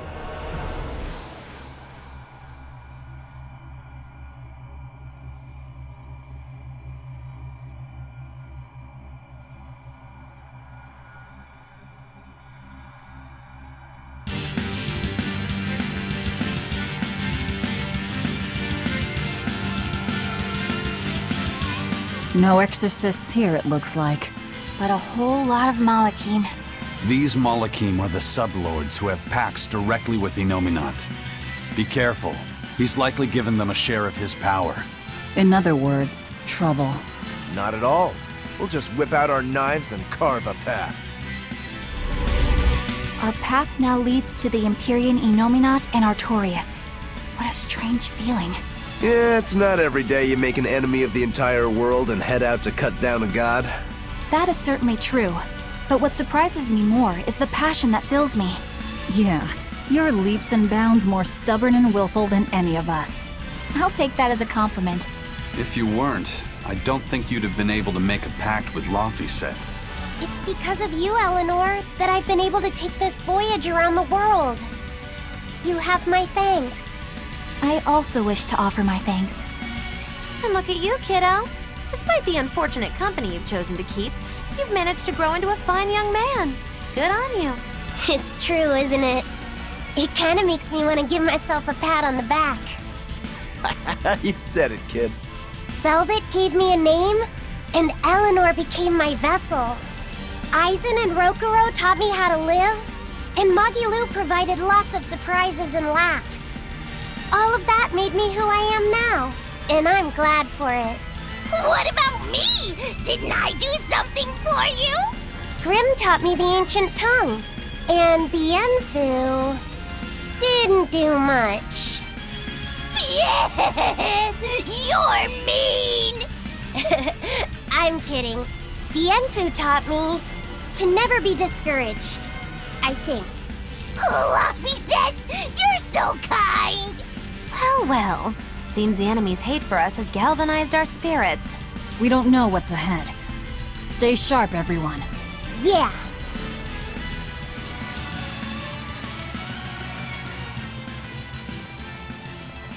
But boy, such an odd thing to hang in the sky. Wasn't Innominat's vessel supposed to be the Earth?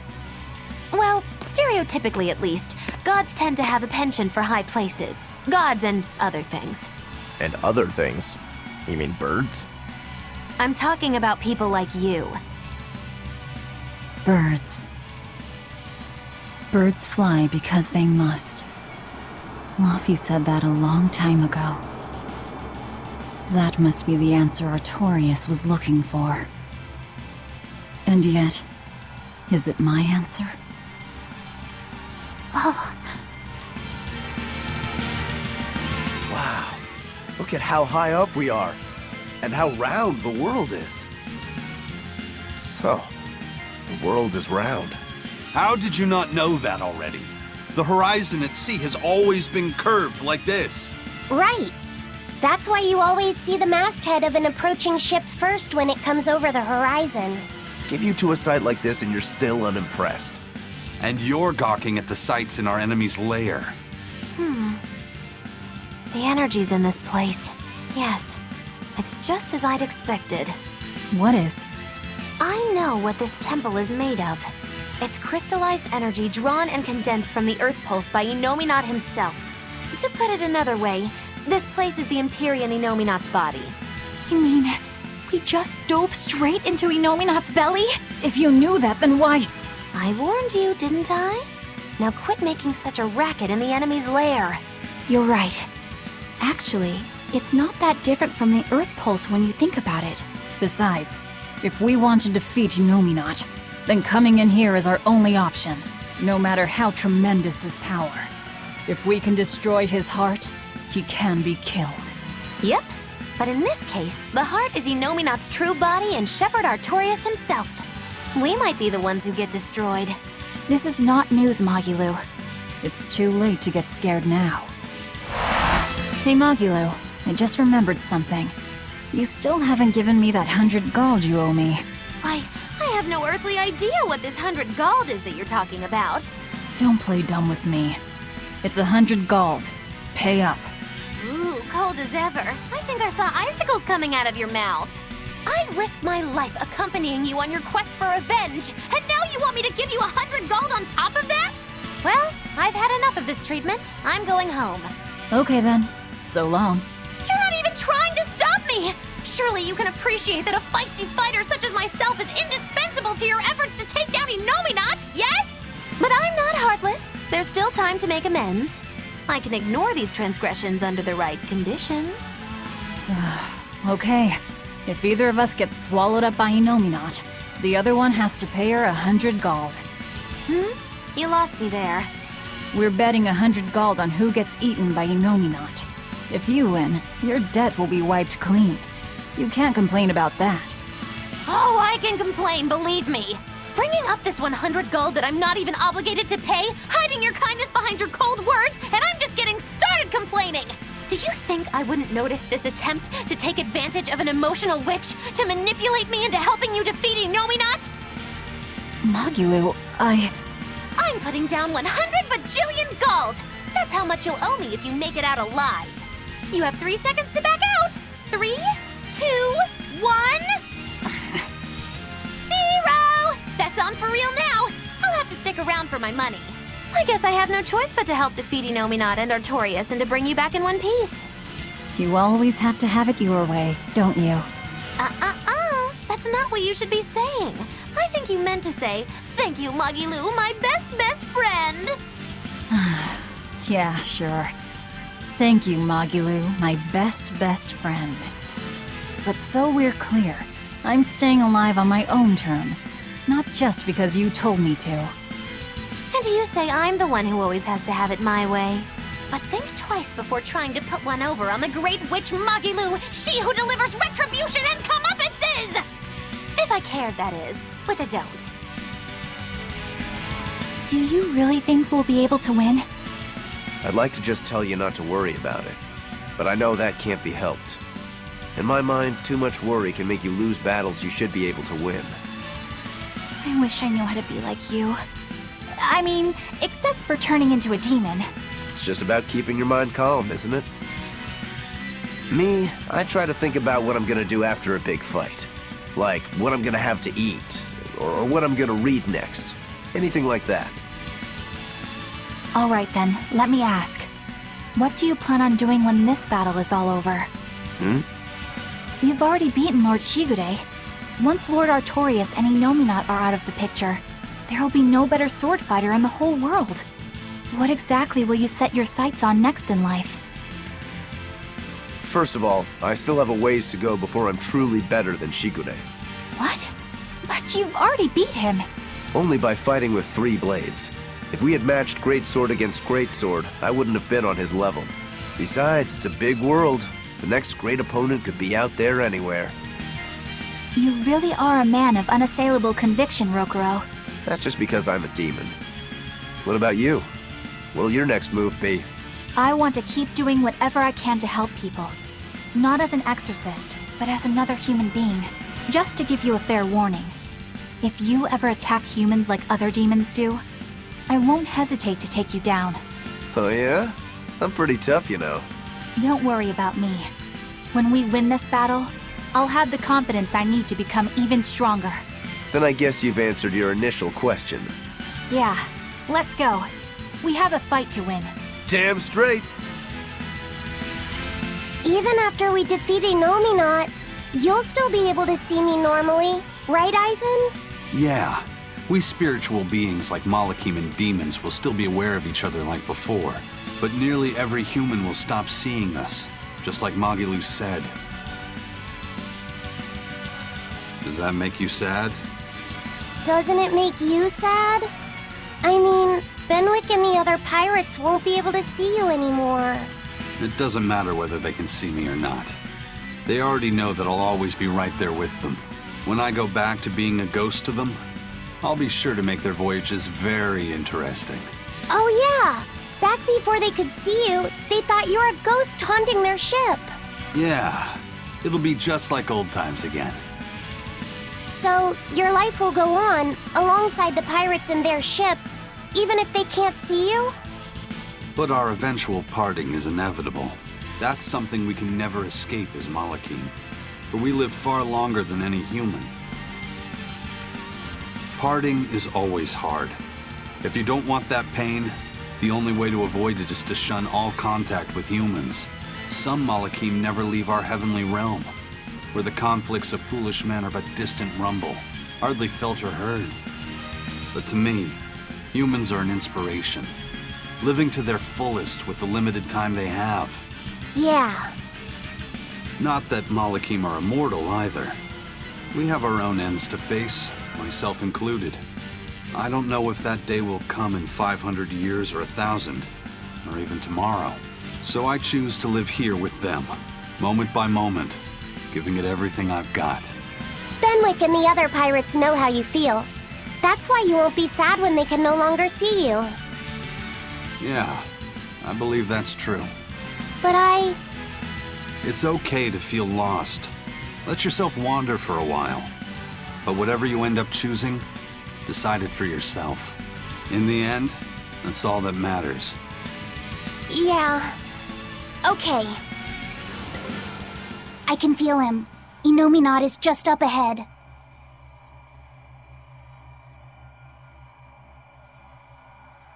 Finally, time to repay my debt. You just like saying that, don't you? Aw, you saw right through me. Oh, come on, it wasn't hard. Nobody here is gonna do anything for anyone but themselves. I can't deny that. Your wheel is yours alone to hold. That is our creed.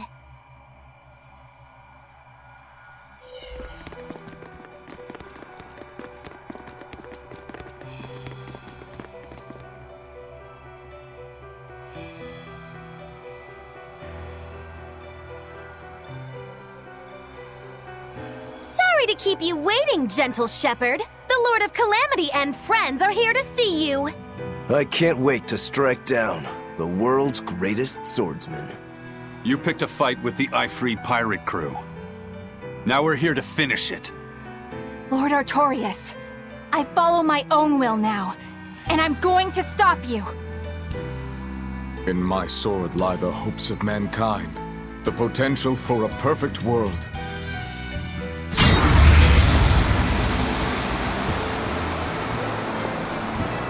Do you really believe that will without reason can break it?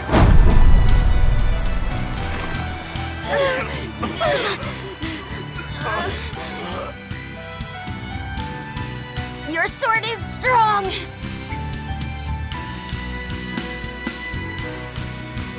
But it's still only a weapon, just like ours. Why don't you test that theory? With your life, of course.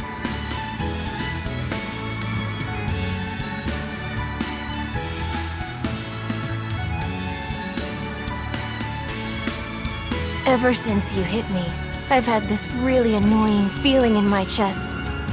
But I can't figure out what it is. Then I'll just have to hit you again and see if that helps.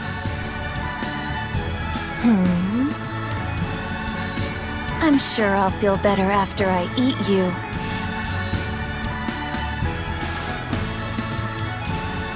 Arthur!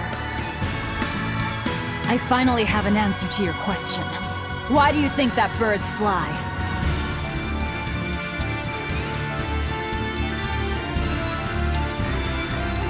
Birds fly because they want to fly. They don't need a reason, even if their wings may snap and doom them to die. They don't fly for anyone's benefit. They don't fly because they were ordered to. Birds fly because they want to fly, and for no other reason! So that's your answer. Yes. Because that's who I am! You were always like this. That sort of foolishness is what creates the demons and plunges the world into tragedy and despair. Then you drive the demons out! Isn't that right, Shepherd Artorias? That has been my plan all along.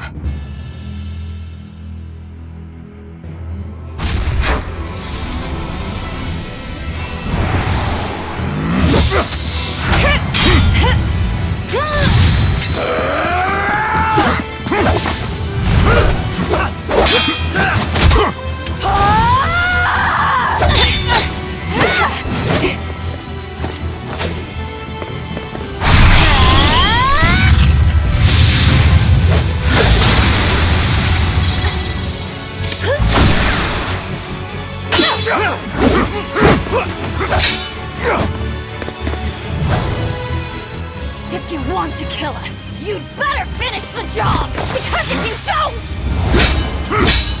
I'm going to devour you!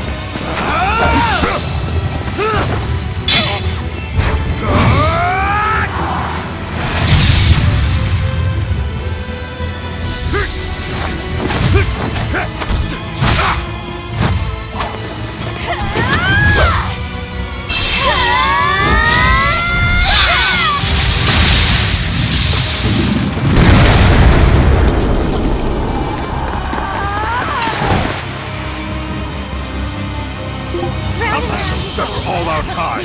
You'll pay for what you did to me. Let's go! Yeah, I'm gonna fly too! Right to your side, Velvet! Looks like... No. Round and round you go. It's all right!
Tenacious demons.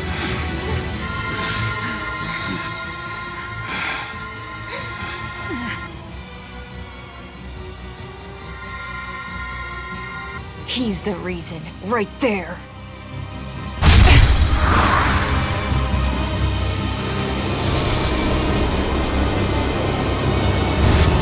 I'll take care of you! Stand aside, Velvet.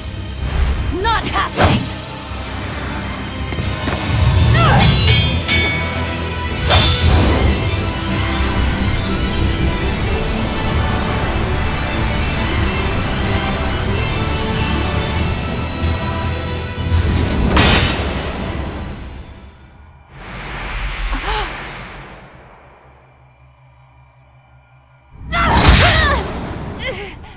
Huh?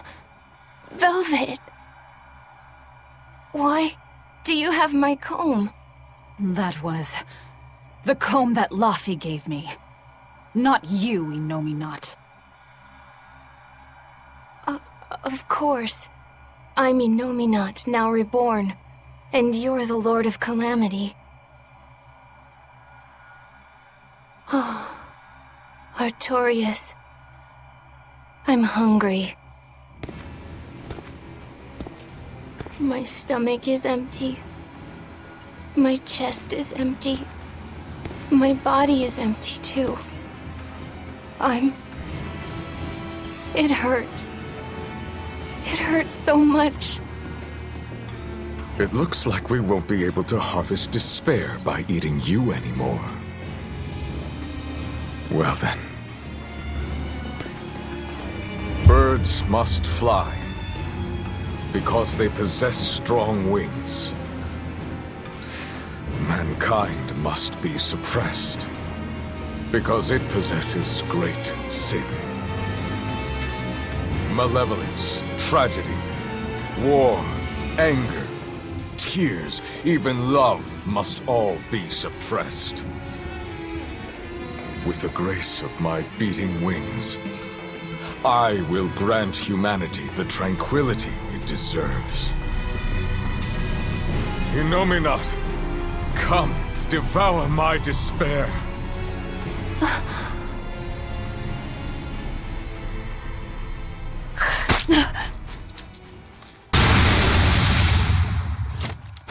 Neven Hugh is up!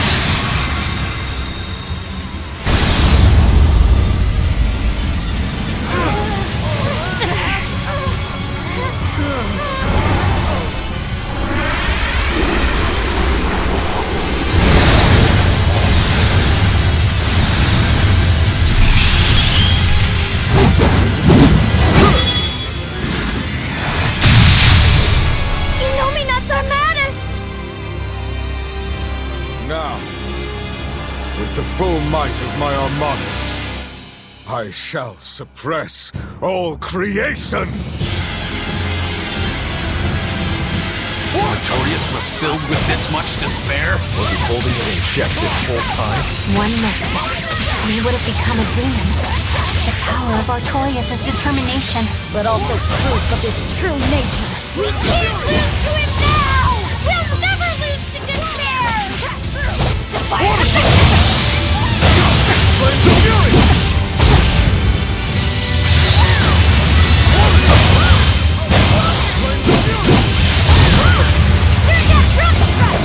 Water Flames of Fury!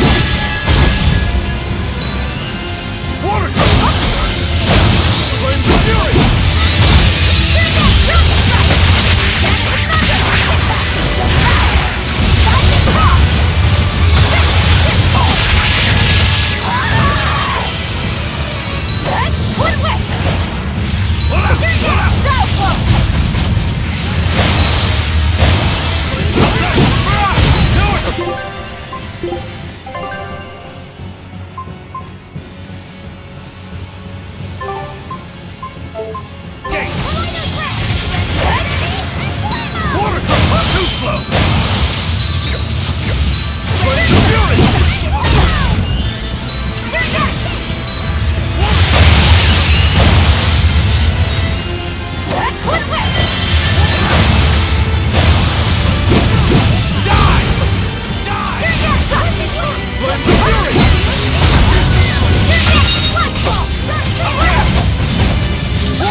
suffer for them!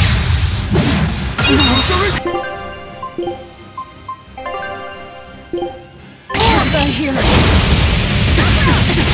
Shadow fire! Form 7! Form 6!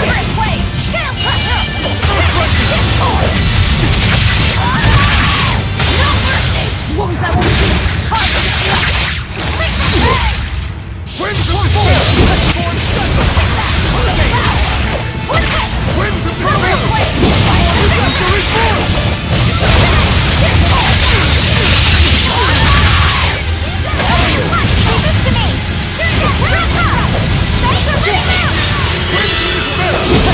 Berseria form! No, I can't die here.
Disgraceful.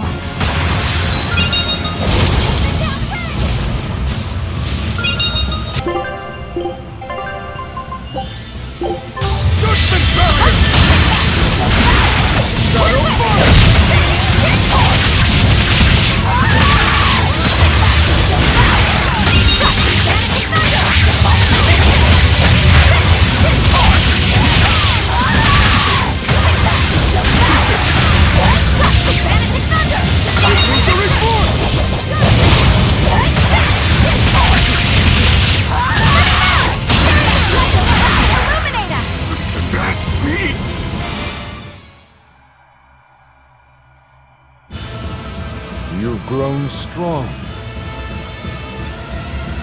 Let us settle this here and now, Lord of Calamity.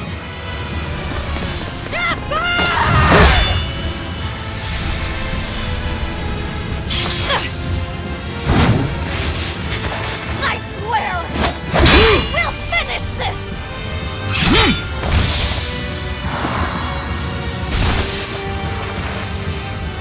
We'll devour all this hatred!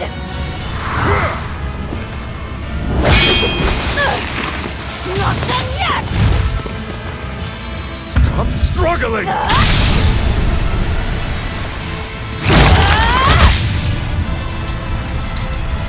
Give up your fight. I will end the world's sadness. I have to end it! Arthur's forgotten maxim!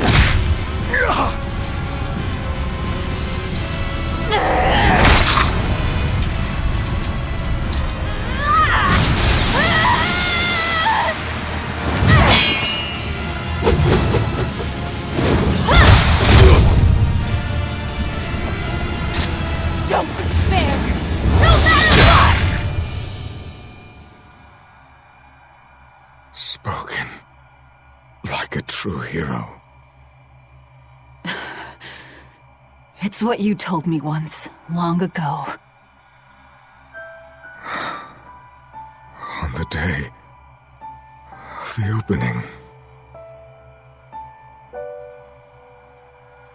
Velvet. The Arthur you knew died that day. It was always there, in the back of my mind. If only it hadn't been Silica and my son who were killed that day. If only it had been you two instead. I thought the same thing. So many times. If it had been us, then I know I know you would have fought to save the world for us. It's true. I wanted to save everyone. Such a pity.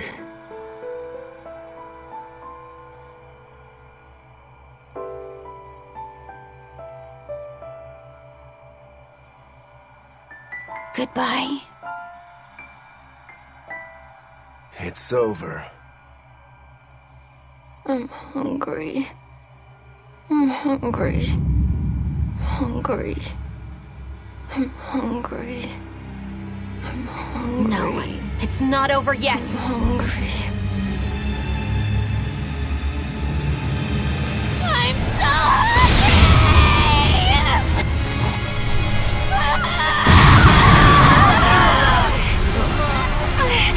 His power is running wild! No one is keeping his power in check anymore! This is bad! We still have time to kill him! Wait! I'll do it. I endured it all, even though I was scared, even though it hurt.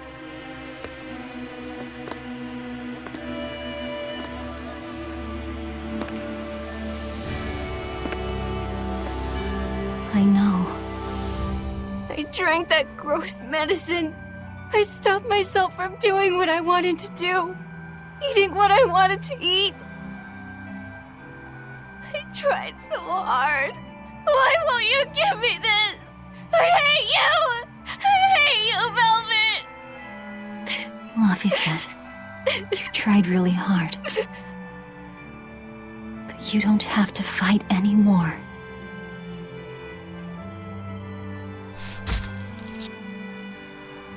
It's time for us to rest, Laphi.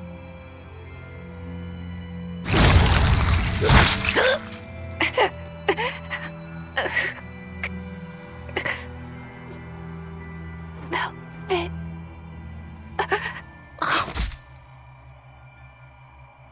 Velvet! What are you doing? So that's it. Velvet will let Innominat devour her forever, with her forever devouring him in return.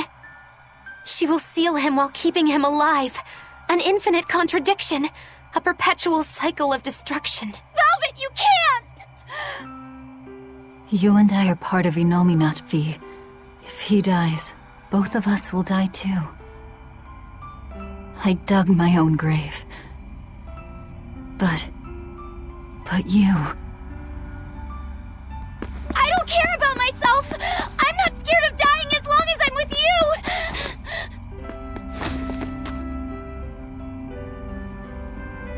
Good. Then die. But only after eating, living, doing everything you want to in life.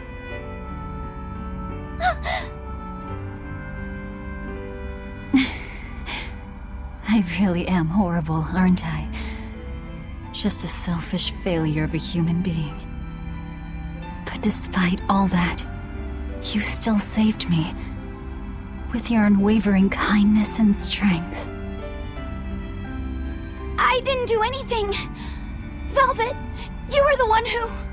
Fee, you must have seen it during our travels. Humans spend their lives in constant struggle. That's why they end up making so many mistakes.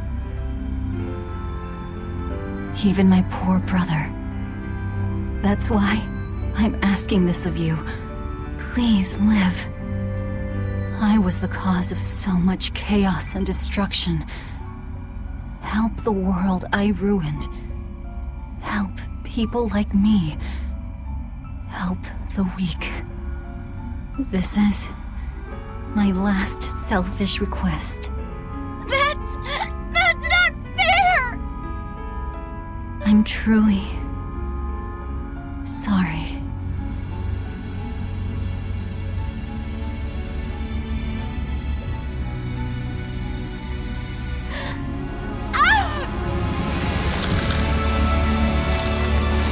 It's okay. I forgive you.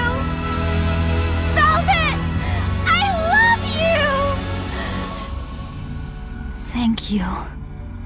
I love you too. Fee.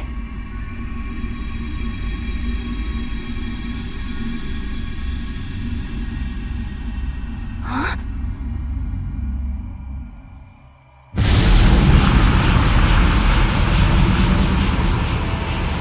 For her to seal an Imperium all by herself. Humans contain more surprises than I expected.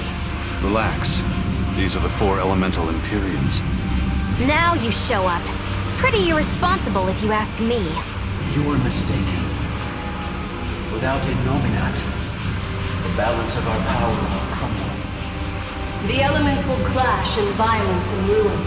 The world will take millennia to recover from the destruction. No! To save the world from destruction, a new Imperium is needed. A Malak of great strength and indomitable will.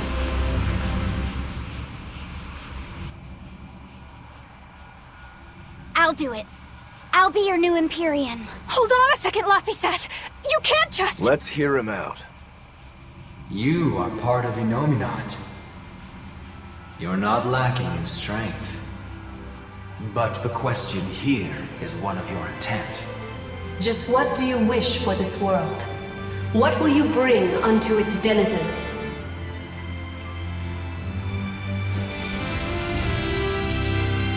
I want people to have another chance. A chance for them to right the wrongs born of their fallible spirits. To give those who dream of flying the time they need to rest their wings. So that in their strength, their weakness, their cruelty, their kindness, these imperfect humans will one day stretch their wings toward the horizon. Make your dream a reality, young Imperial.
We're really back on the ground.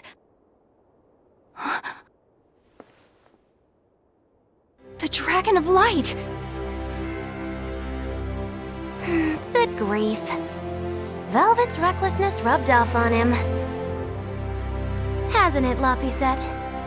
Huh?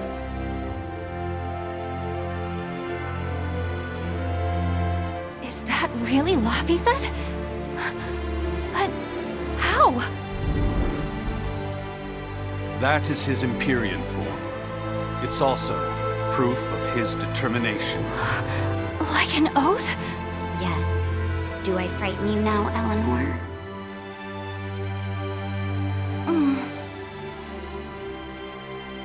Not at all. You've matured into a fine man. So was that flame your true power as an Empyrean? Demons. Malevolence. Did that fire get rid of it all? No. I'm still very much a demon. This silver flame has the power to cleanse a soul of its malevolence and change a demon back into a human. But it doesn't have the power to change people's hearts. It just gives them another chance at life. Isn't that right? Sorry. Looks like my sins run too deep to fix. That's fine. It's a part of who you are, Rokuro. You're still a softie, aren't you? Well, that's just great. Huh? Most of the exorcists are wiped out, but the evil and chaos in people's hearts lives on. Gonna be tough going from here on out, folks. Yes, it will. Even still. Humanity will never lose its hope, or its prayers for a better future. Well said! The Malakim have free will again. Some may even lend you their aid to help create this ideal future of yours. I will spread the word. This world is now under the protection of the Empyrean Laphicet. Would you mind not calling me that? I don't think it really fits who I am now. I guess you're right. That was Velvet's name for you. Okay, what should we call you then? Call me by the name Eleanor gave me. One who lives. That's what Laphicet means. Translated into the ancient language.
is not the end of chaos.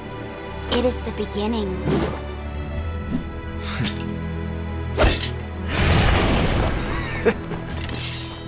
Mankind will go on fighting without end.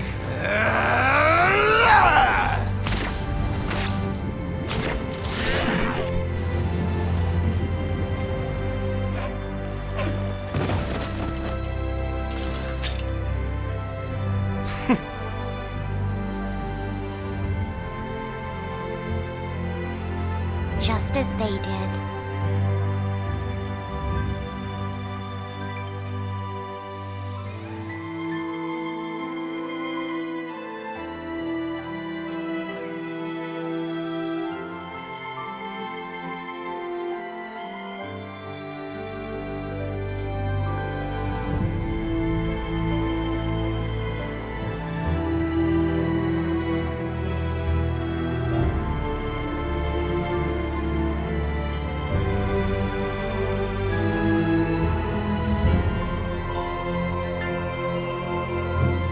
People will still spread their wings to seek the horizon,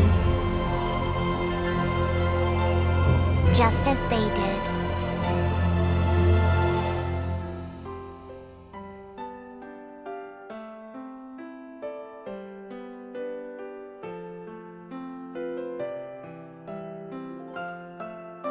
For every laugh, there will be tears.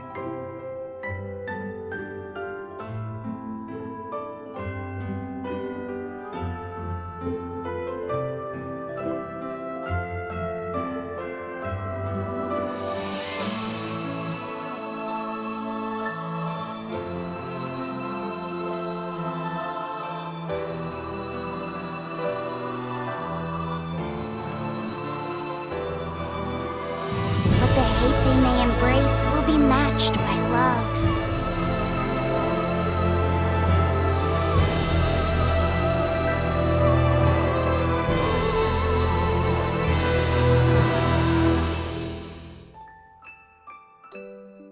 This world is cruel and unforgiving.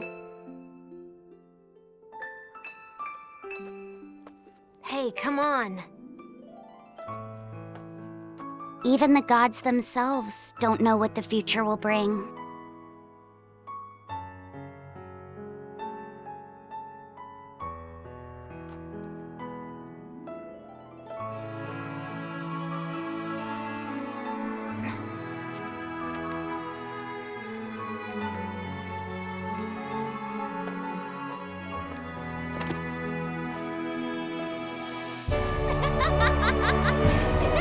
Nevertheless, I will always believe in them, Velvet.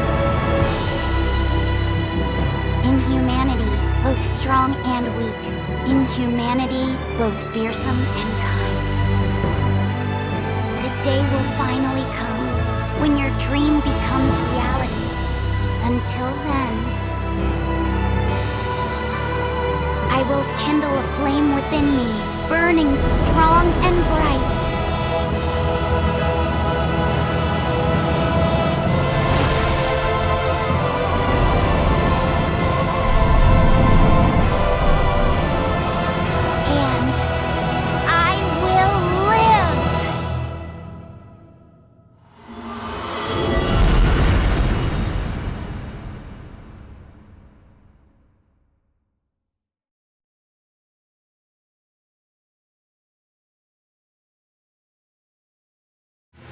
Oh no! This is bad! Catastrophic, meow! What am I going to do? Hey, Velvet, what's a cat's doing all the way out here? And she's in quite a state at that. Definitely odd. Maybe she's had a bit too much catnip. Don't act like you don't have a paw in this! Meowkiloris is going crazy right meow! Do you think that's because I woke up the Empyreans? You think? Of course it is, meow! Take some personal responsibility! My, it must be quite the scene to make a cat so, furious. Well, it's not my problem. I'm no hero, and no friend of the cats. So then you're a villain? A dog lover, perhaps? Come on! She looks like she's in real trouble. Positively, meow. Alright, fine. Just go to Mount Killerus and I'll give you a cat's towel. A cat's towel? I don't know what that is, but I want one. Let's help her out, Velvet. We owe it to her. I suppose. I swear everyone's such a sucker for cats. Get to the crater and you'll see what's going on. Hurry! Meow. What makes this cat's towel so unique? It just looks like a normal cloth to me. Maybe there's more to it. It did belong to a cat's.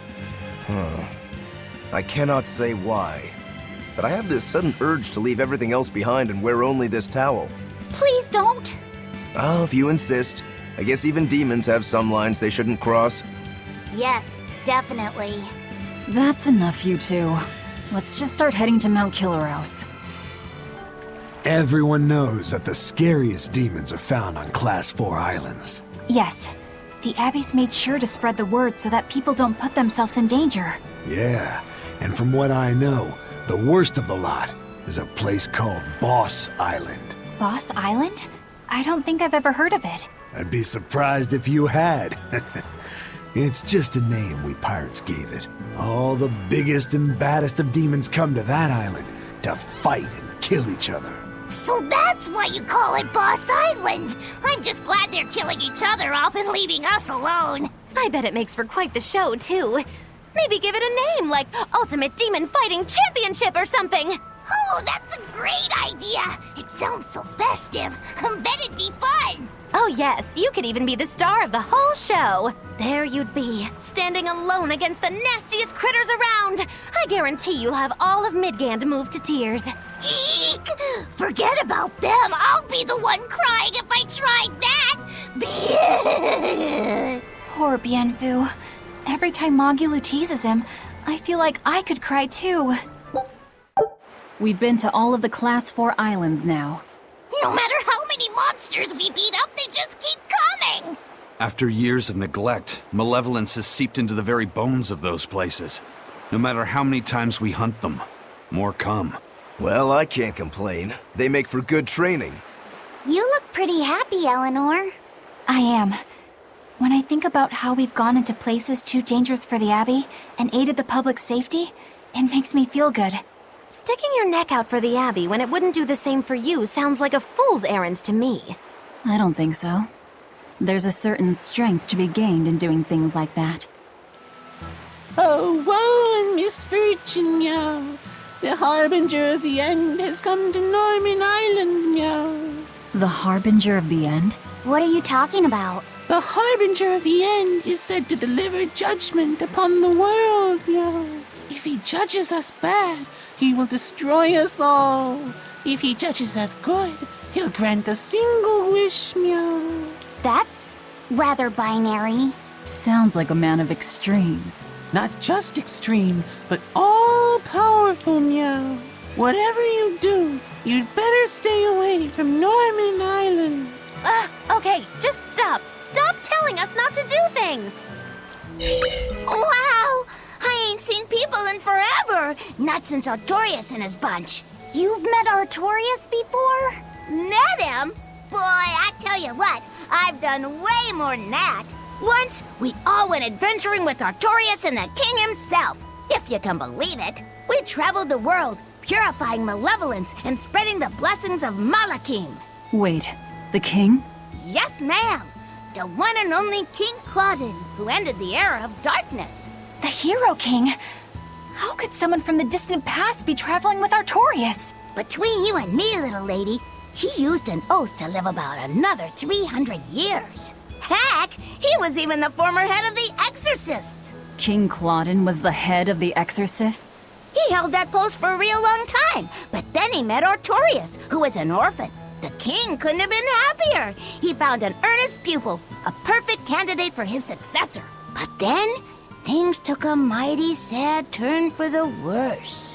What happened? All the other Norman who traveled with us are on their way to the place where Claudin died. The place known as Loringen. If you want to know more, you ought to ask them. It's hard to believe that King Claudin, the former head of the Exorcists, and Artorias' teacher were all the same person. It's not so unbelievable. Melchior was using the same oath. I'd even go a step further and say that Melchior was imitating Claudin to get in his inner circle. Hold on. You didn't happen to know Claudin, did you? Afraid not. I never met the man in person. But I knew he had enough quirks to really get the old geezer's goat sometimes. I mean, he gave up wealth and power to protect the world as an exorcist. The man lived for his work in the same way that a fish lives to swim in the sea. And Artorius is the one who took his place. For now, let's just focus on getting to Lorngan. Listen, Velvet. If nothing else, I think you should find the truth for your own sake. Yeah, I guess you're right. Oh, it's Jude and Mila. What are you two doing here? Is there any chance the two of you are the harbinger of the end? No, we're not. But the Harbinger has entrusted us with his battle. The Battle of Judgment. The Battle of Judgment? You're not saying that if we lose to you, our world will be destroyed, are you? That's exactly what we're saying. This Harbinger of the End, did he promise to send you back to your world if you won? Look, we just have things left to do back in Rizamaxia. I'm sure you do, but we've got unfinished business here in our world, too. A girl and her pet? You really want to take us on? Not a pet. Magikazan! A human! What? I've never seen my little incantation have such an effect before!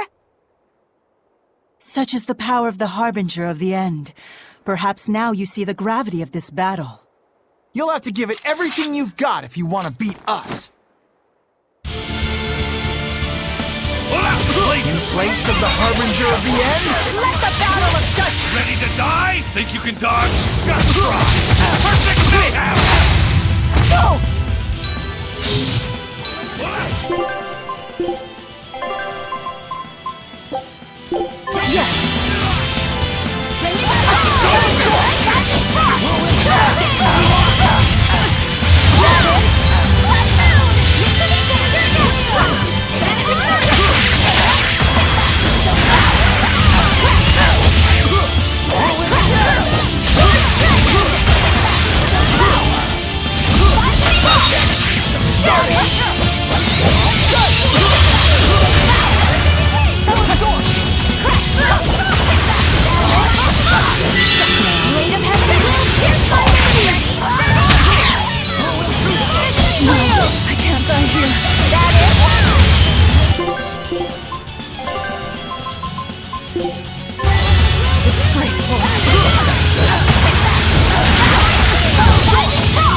Rain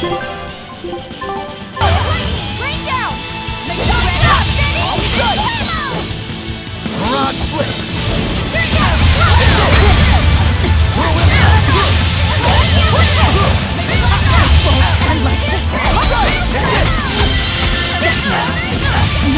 I can't die here.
When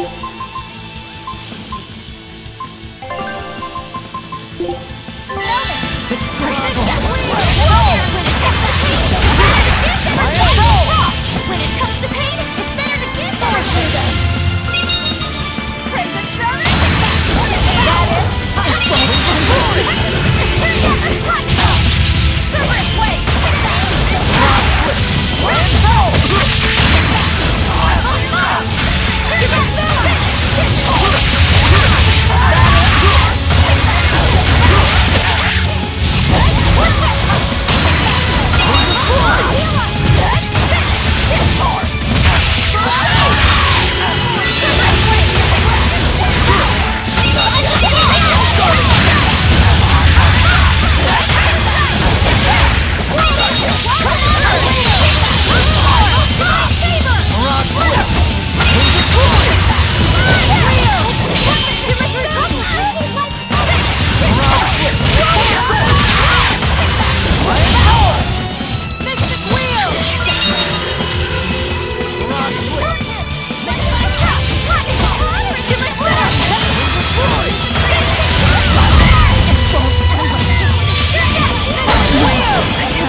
My sword and all creation will be one!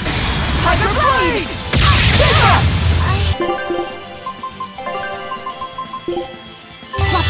Far through them!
Win my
Water dancing, wind, be my my spear.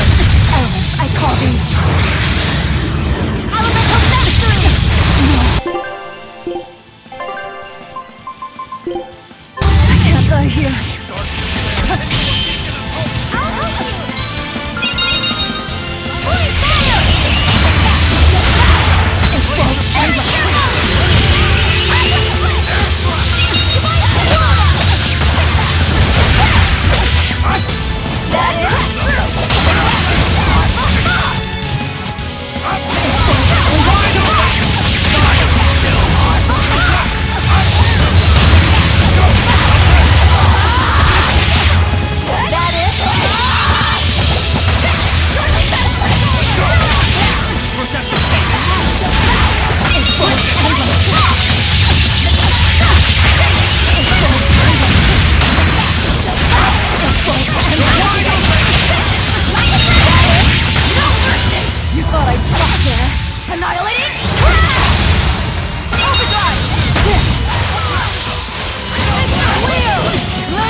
I think we're done here.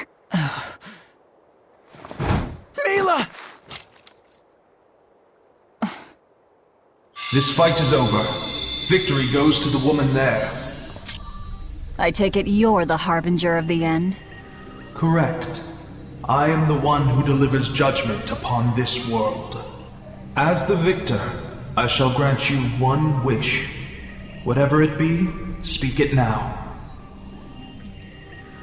I want you to return these two back to their world. Why? You said you have things to do back home, right? That's why. Are you certain? I can grant you anything your heart desires, even the chance to turn back time and undo the past. No, I won't run away. Not from my past, and not from the wrongs I've done. That is my decision. Then the judgment has been dealt. I sense no malice in your will. As such, the world shall not meet its demise. Huh? You see, your answer was the true test of judgment. We were charged with drawing out your true innermost wish. Then the Harbinger's a fool. I'm the Lord of Calamity here. And what of it? Not all demons must be evil, and not all heroes must be good. Humans are complex creatures, as capable of love as they are of hatred, and committing sin as often as acts of charity. Goodness and malice are but two halves of one whole, the line between which is ever shifting. Well then, you're as bad as it gets. You were ready to destroy the world. Had the one who answered fallen under the shifting notion of evil. Indeed. But the good within that same single person carries the opportunity to save the world as well. That's a terrible gamble. No, I always believed it would turn out this way. Me too. I trusted you would all do the right thing in the end. Jude has good instincts when it comes to humans. That's too bad, because I'm not a human. You're not? Well, that still doesn't really change anything. No matter if you're a human, a spirit, or a demon lord. Yeah, that doesn't matter at all. Come. I have kept you two away from your world for far too long. It is finally time for me to return you to where you belong. Huh?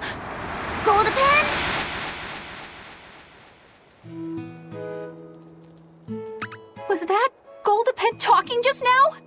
When the end times come, a talking Pengyon will declare judgment upon the sinful. Goldapen is said to be an ominous creature that signals the end of the world. Oh yeah, I remember all that now. I can't believe that Goldapen was the harbinger of the end. That was a close call. If Velvet had devoured everything like usual, the world would have ended. Hey, I'm not the Reaper here. Anyway, I'm glad Jude and Mila were able to go home. Definitely. Although, I'm not sure I'll be able to eat penguin meat ever again. Indeed. Wouldn't want to accidentally nosh on the harbinger of the end. Hey, I've got a question. Were you one of the Norman who traveled with Artorias? Why, sure! Are you a relative of his or something? Tell me, what happened here? No can do. That ain't something I can just go blabbing about. I'm a follower of Melchior's, who in turn stood behind Claudin. Please, we'd like to know. Well then, this place is where Claudin died. It all happened more than 10 years ago. Claudin had taken an oath never to kill, but he broke it to save the life of Artorias, his most beloved disciple. Another death on his hands. Nah, Artorias didn't do nothing wrong. There was no other way Claudin could have saved the boy. Besides, Claudin had nearly stretched that oath to its limits. Claudin believed in the purity of Artorias' spirit. He entrusted his hopes and the very future of the world to his disciple. Sad thing is, Artorias just kept blaming himself for the death of his master. That sounds like him. So he tried to do everything he could to live up to Claudin's ideals, with no one else to help. He traveled the world teaching folks about Malachine and them dreadful demons, and how important it is to have a pure heart. But people had lived in peace so long, they didn't care for his stories. And in the end, the 4 Empyreans drifted into slumber. Once again, Artorias felt he had nobody to blame but himself. So what did he do? He started talking about how if we stuck with him, he'd turn us into demons. So he journeyed to the east, all by his lonesome. He went east. Say! How is Artorias doing these days? What's he been up to? Thanks for sharing your story. I know it must not be the easiest thing to talk about. Midgand has become a dangerous place. You should go back to Norman Island before you turn into a demon. So, our young head exorcist, racked with despair and helplessness, gave everything up and headed to the east! So then, to Eastgand, I guess? Maybe to a ball? Velvet, why don't we stop in a ball? I feel like we're being called there. Yeah, I feel it too. Once I saw this place, it all started to make sense. Artorias must have lived a happy and peaceful life here. Who are you? Who, me? I'm a Norman who traveled the continent with Artorias years ago. He's been on my mind quite a lot lately. So I followed a rumor that led me here. That Princessia. Were you the one who put it out? Nope, wasn't me. It was already here when I arrived. Do you know the deeper symbolic meaning behind the Princessia flower? It can mean an irreplaceable treasure, or that you wish them well for years to come. Then the one who planted it was... Yep, that's right.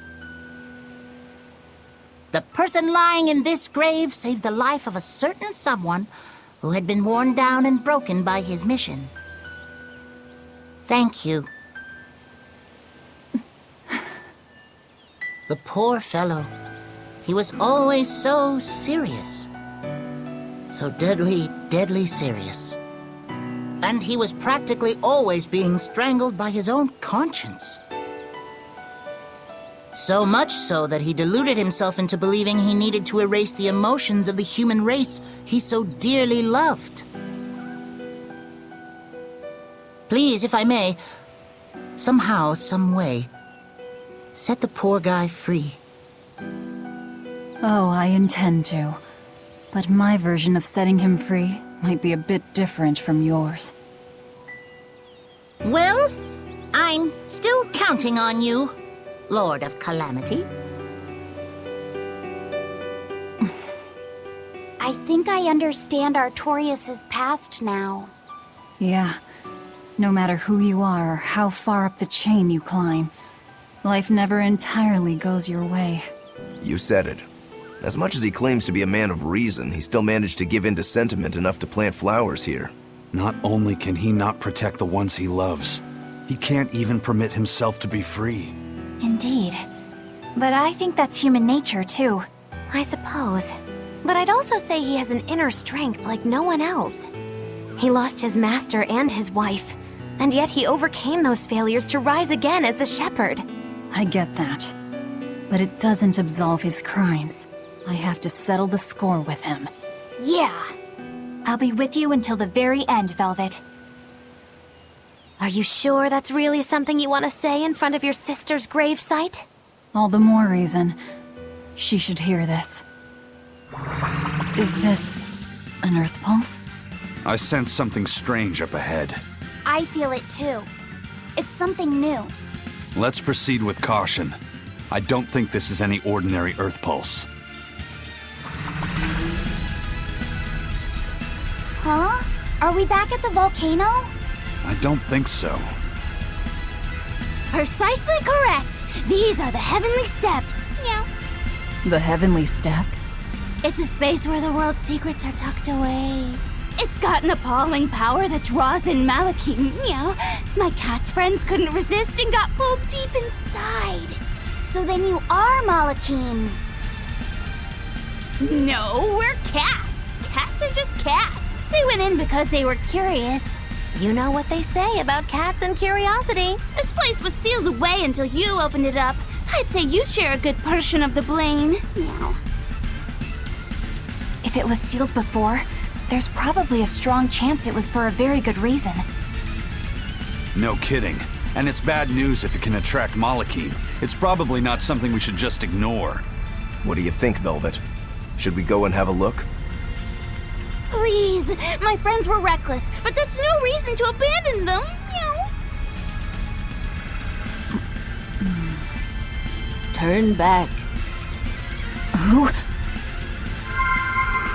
I am one who understands the way the world works. It would be futile to proceed. Naught but despair awaits you within. Go back to your world and you may live a long life. Continue onward and your life will be very short. Oh, come on! Now we have to continue onward. Doesn't she know anything about human psychology? We're going ahead, and not just for the cats. Being told it's futile makes me want to check it out more. Right? That's what I'm saying! So what? It's a temple this time? What the hell kind of place is this? Look! There's a cat's! Oh no, Meow! The cat's out of the box! By being observed, the question as to whether or not I'm lost has been resolved. However, in accordance with the conscience theory, I give you this gift. It's another cat's towel. Thank you, Miss Cats. Are there any other lost cats around here? Yeah, my careless friends continued further on. How were they able to progress? There's a trick to it, Meow. It seems that this temple is the true form of the heavenly steps. But reality is distorted here. So Meow, it's connected to a bunch of other places. The source behind the distortion seems to be a particular demon. Or rather, the malevolence it's exuding. If we get rid of the malevolence, will everything connect normally again? Yep, but be warned. Once the malevolence is gone, the reversion will happen immediately. Ugh, what a hassle. I'll end this quickly.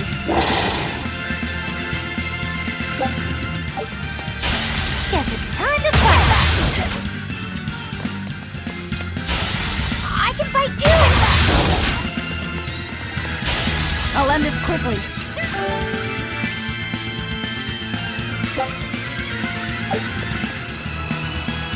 We will need to be extremely wary.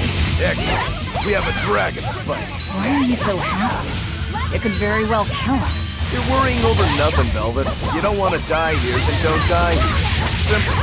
Now, rise, arise, ascending angels! Here! Blade here through! No escape! How's this? Earthdrake! Earthdrake! Rock floor!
Never thought a dragon would end up in here.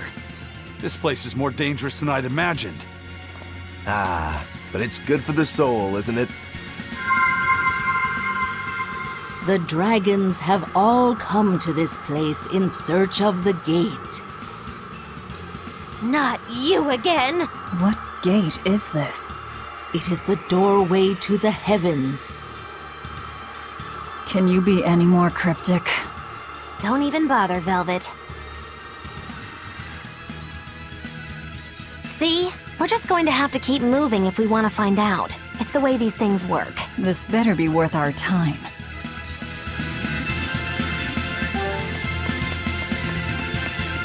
Woo! It's a biggie! Huh. Ready, steady, and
Proceeding further would be futile, yet here you have come.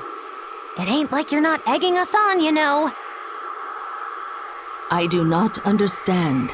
I assure you, my warnings are quite genuine. If your intentions are truly pure, then tell us of the Heavenly Realm. The Heavenly Realm is where the Seraphim reside. It is the true world. It has existed since before your own earthly land and the malevolence that mars it. The true world, where the Seraphim reside. What are Seraphim? In the farthest reaches of the steppe stands the Heavenly Gate, which only opens when certain precise conditions are met. Hey, wait! But in tens of thousands of years, none have succeeded in opening the gate. To proceed is futile. Damn it! I can't tell if she's toying with us or if she's just really, really bad at this. Well, either way, she is pissing me off. Do you think a gate to a heavenly realm really lies at the end of the path here? Heavenly realms? Thousands of years? This is starting to get crazy. Aizen, do you know anything about the heavenly realm? That voice said the gate hasn't been open for thousands of years. No way I'd know about anything that old. I've only been alive 1,000 years, so yeah. It's from well before my time. Wait, did you just say you're 1,000 years old? I knew you were older, but by that much? I apologize. I should have been more respectful. Do you need me to massage your back or something, old man? Drop it. I'm still young by Moloch's standards. You ain't kidding. Old Grimm's a strapping 5,017 years old. Incredible! Since the subject has been broached, how old are you, Magulu? Who can say? Age is just an arbitrary number when you come right down to it. What matters is that I'm young at heart. That's the sort of thing people start saying at about 30. Ugh! I should apologize to you as well. Why? What's there to apologize for? I've been 14 for as long as I can remember.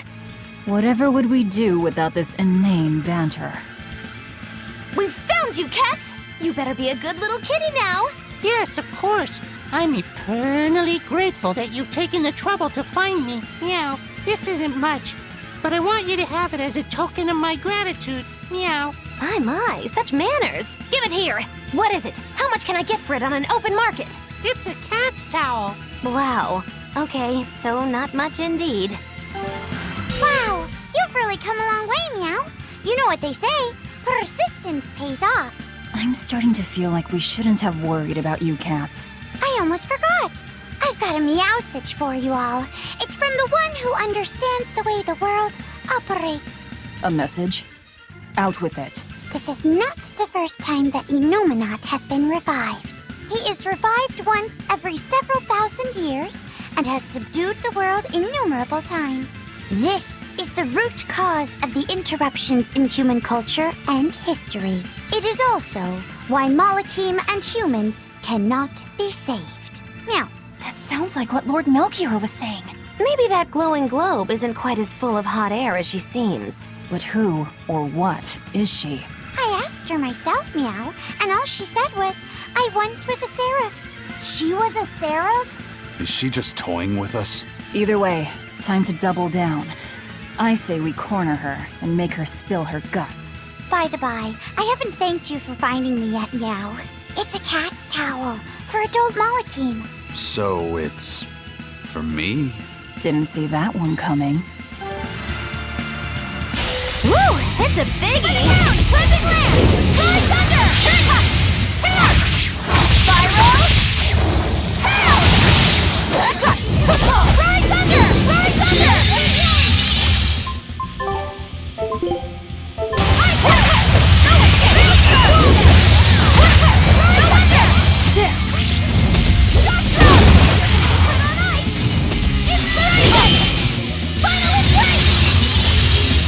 Vanishing thunder!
We're very grateful for the information about Innominat, Seraph. I see my message has reached you then. So now you understand, correct?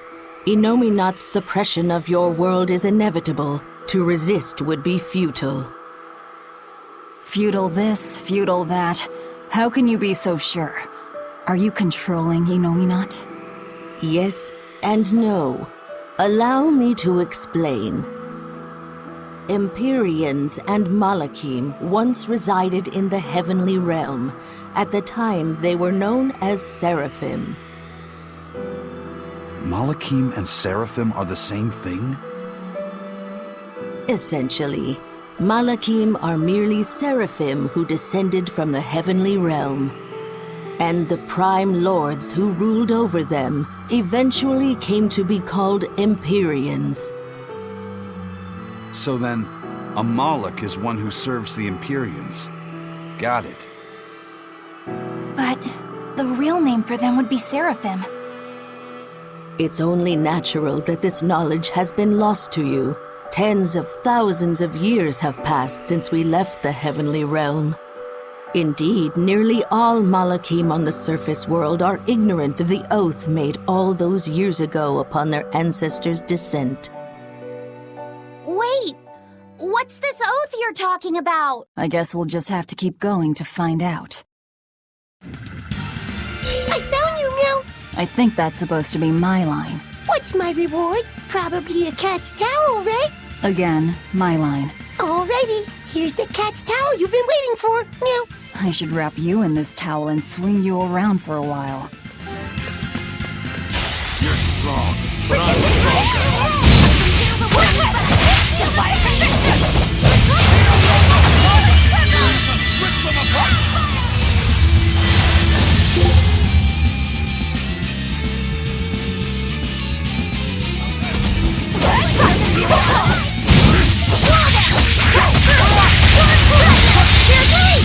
You wronged me! Here's your justice! Fight in order! Earth, tremble and shake!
time this works, I won't miss! Form zero! Thunder!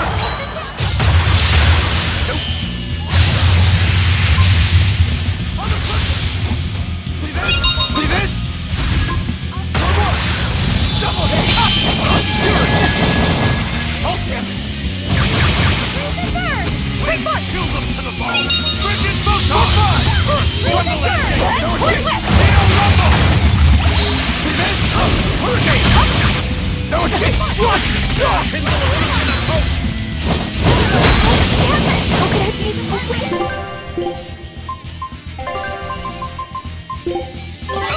You saved me! Crimson Service, Lightning! Ice! Let's do through! Maelstrom! Crimson Service, Lightning! Ice! Protect the pain and move! Crimson Service, Lightning! It's a fatality! No escape! Crimson Service, Lightning! Hurricane! No escape! Ice! Let's do through! Maelstrom! Lightning! Bring down! Shotgun! Force escape from you!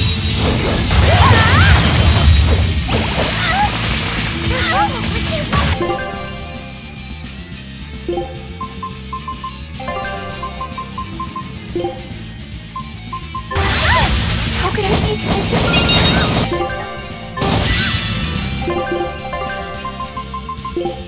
Eleanor, you saved me!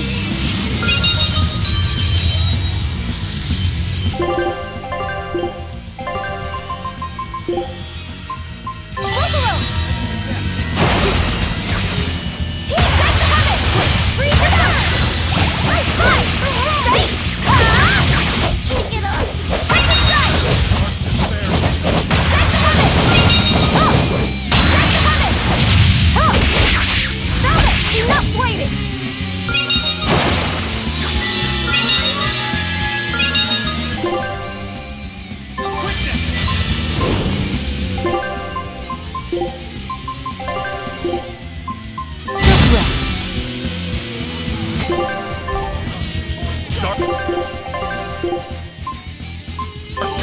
Kindle a beacon of hope!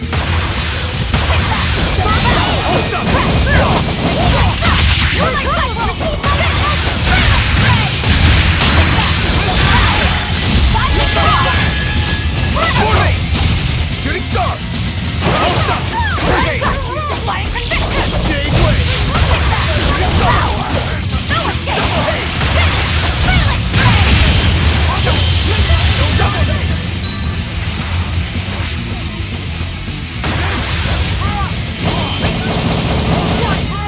I'll stop you! Form Phantoms, rip them apart! See this?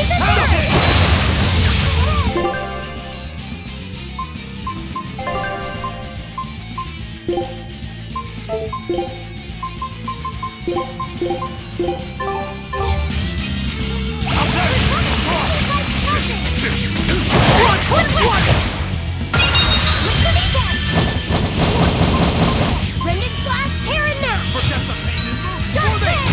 Hold stop! Double hit! See this? See this? Hold stop!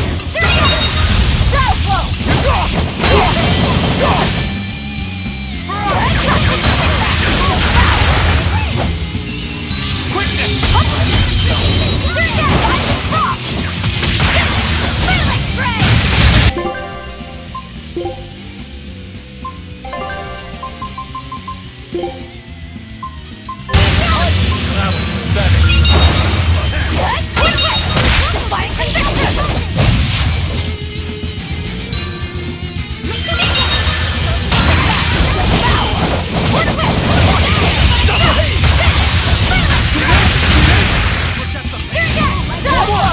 No escape! See this? What? No escape!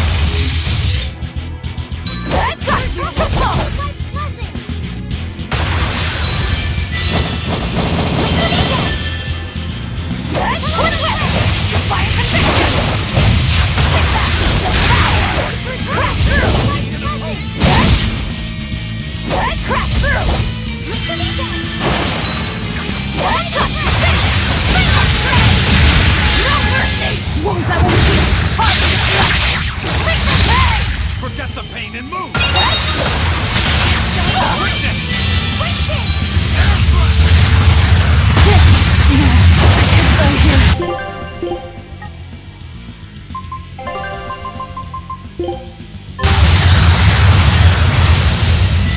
Disgraceful.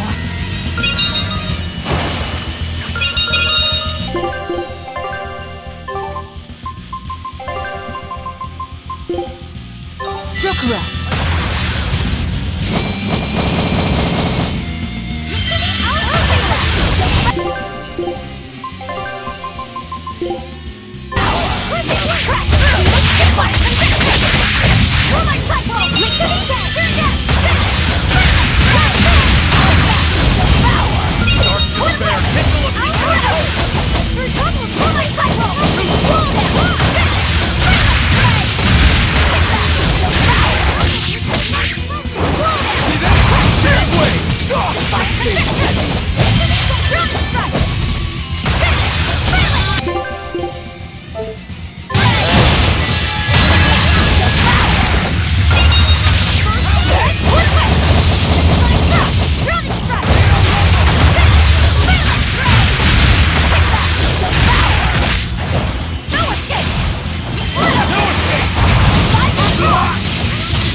You thought I'd stop there?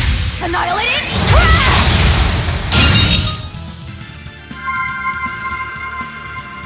Please, miss. Can you tell us what happened in the heavenly realm? As you wish. As a young Malakim, you have every right to know the nature of the events in which we have entangled you.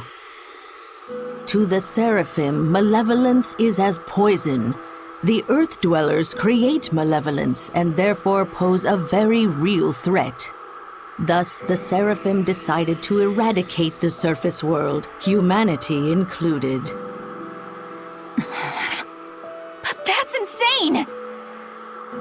There did dwell among the Seraphim those who desired coexistence with mankind. Those more merciful Seraphim made a bet with the ones who sought annihilation. They descended to the earthly realm. They would prove that they could overcome the malevolence and live among the humans.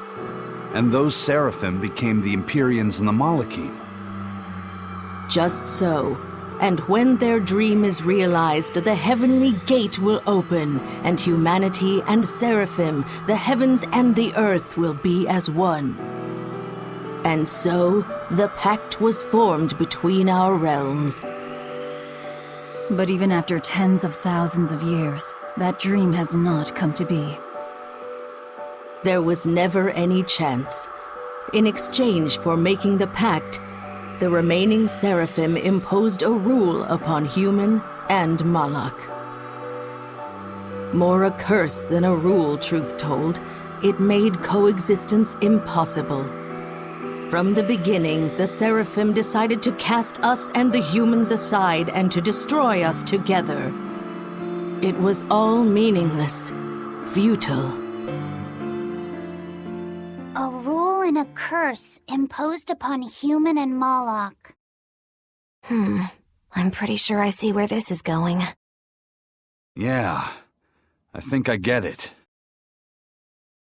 I don't like this. Oh look, it's another cat's. Well done! You've come a long way to find me here. Meow. Now, as for your reward... If it's another cat's towel, we have plenty already. No, meow. I think this should still be worth your while. Because I'm throwing in a gel! A gel! Why are you cats so insistent about us having this stuff? Because they're cat's towels! Everyone deserves a cat's towel! Meow. There's something every cat loves! Something the whole world loves! Alright. If you insist, I'll take it. Now I'm stuck with one too. Is that the Heavenly Gate? There's some cutesy-looking creature over there. I'm impressed. You have actually made it all the way to the Heavenly Gate. That voice. You're the one who's been speaking to us? Yes, that is me. I am Zuifu, a Malak and former Seraph. Wait a minute. You're a rapig. Did the curse you mentioned turn you into one? No, that's just how she naturally is. She's like Morgrim that way. That curse is what turns humans and Malakim into demons and dragons, right? That is correct. The Malakim who descended to the surface banded together with like-minded humans. They truly believed they could change the world. But because of the curse, their cooperation came to a swift end. Even minor disputes gave rise to malevolence, and demons and dragons quickly filled the land. The demons shredded the Malakim who loved humanity, and the dragons devoured the humans who trusted the Malakim. Nearly all Malakim abandoned their dream of peaceful coexistence and distanced themselves from humanity. They would forever regret having descended from the heavenly realm. Then every dragon we fought on the way up was here simply because they were trying to get back home. That must be what the cats meant when they said this place has the power to draw in Malakim. What about you? Are you one of the Malakim who gave up? It was futile. Humans with resonance, already rare, dwindled to almost total extinction. Eventually, they forgot the very existence of us Malakim. Malevolence spewed forth endlessly, and again did demons and dragons cover the land. If Innominat hadn't subdued the world and reset the balance, mankind and Malakim would likely be extinct. Is that to say Innominat is a safety valve of sorts? That is precisely his function. Innominat stands as an auxiliary Empyrean, tasked as the final bastion preventing this world's demise. Malevolence spreads, Innominat suppresses, malevolence spreads again. We're stuck in a vicious cycle. Oh my. Seems like we're screwed. Our only hope lay with the Empyrean's Pact Keepers, but... A Pact Keeper? A Pact Keeper is one who possesses an honest heart and strong enough resonance to form a pact with an Empyrean. Unfortunately, the current Pact Keeper, Artorius, is using Innominat's power in an attempt to control the nature of humans and Malakim. Although, when the alternative is an eternal cycle of tragedy, perhaps it is better not to feel tragedy at all. That isn't funny. It's not a joke. I believed in humanity for tens of thousands of years, but there's no point. And what of you? Do you still cling to the hope that malevolence can be extinguished? That we can coexist? I'm not sure I care. What? I'm tired of you going on and on about how everything is futile, so I've got one thing to say. Wallow in your own misery for all I care, but this so-called earthly world is where we all live. Yeah, maybe it's futile, and maybe it's irrational, but as long as we're born here, here is where we live. Right here, we're living our lives. Humans, demons, Malakim, witch, reaper, exorcist, each one of us. But the time for Innominat's suppression is close at... I will stop it, no matter what. You've learned the workings of this world, and yet... I don't give a damn about Seraphim in some heavenly realm, or the nasty way the world works. When it comes down to it, I'm still me. What I hope for is mine to decide, and no one else's. Well, if everyone said their piece, let's get going. I truly feel your pain. I honestly hope you can find a way to be at ease. You keep on angsting about this heavens thing. Just leave the rest of us out of it. And if you get in our way, we will not go easy on you.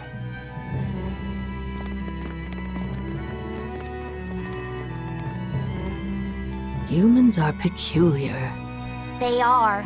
They're strange, scary, and they do what they want. But really, if you ask me for my opinion, I honestly don't think that their world is all that bad of a place. Do you think you'll still be saying the same thing when you've become a dragon in the ages to come? I really don't know. But for now, I'll live my life to the fullest. If there exist Malachim and humans like that, perhaps some hope remains after all. Zenris, perhaps there will come a time, as you had hoped, for humans and Malachim and Seraphim. You found me! Thank you so much, Meow. To show you my catitude, I'd like to invite you to a nice, soothing bathhouse I found, Meow. A bathhouse? Yep! The Super Spa. One dip in their baths and you'll feel as good as Mew, inside and out. Speaking from experience, I can promise you it's so amazingly perfect, your soul will leave your body. Super spa, is it? Wait, is that why we've been lugging around all these cat's towels? You got it, Meow. It's not a mixed bath or anything, right? No need to worry, Meow. Men and women both have their own dedicated baths. If you insist. I could definitely stand to unwind after so much fighting. I'm positively tingling with anticipation. You know, it might be nice to have some serious bonding time before the final battle. Actually, I've never been to a bathhouse before. Oh, you're in for a treat. That steam will have your skin silky smooth. And there's nothing like a good drink after a hot bath. This gate of travel will take you there straight away. Feel free to use it anytime. Meow.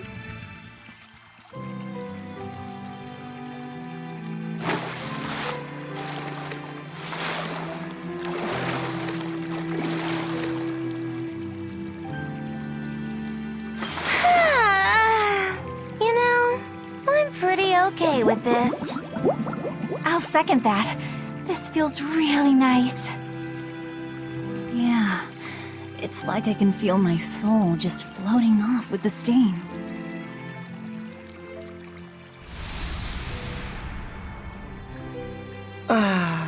It feels like all my wounds are melting away. I'll say, the water is just the right temperature. Soothes all the important places. Wait, what? What the hell? Don't splash the water around, Velvet. That's totally bad manners. I can't help it. My legs don't reach the bottom. Oh, wait, am I in Fee's body? Oh, and I'm inside Rokuro. Oh, look at these muscles. I'm actually as tall as I always wished I was. What the devil's going on in here? This is what makes this place so special, Meow. You feel so perfectly divine that your soul floats away and switches bodies with someone else, Meow. Sheesh. Looks like even Bienfu and the cats have swapped bodies. Wait, does that mean that the men are now in our bodies?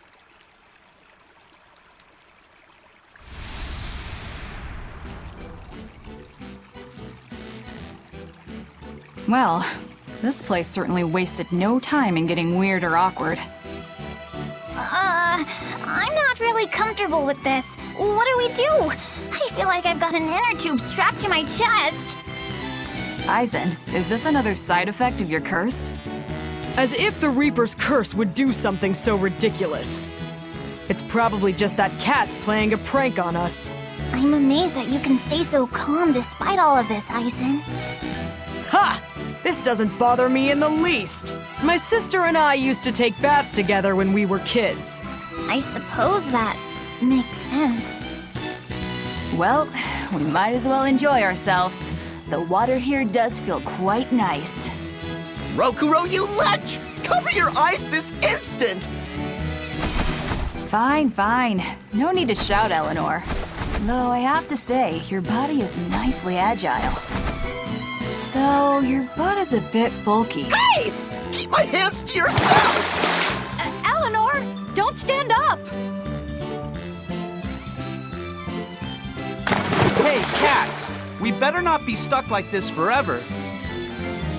No need for concern, Meow. You'll all go back to normal once you leave the spring. Right then, everybody out. This is just too weird to be relaxing.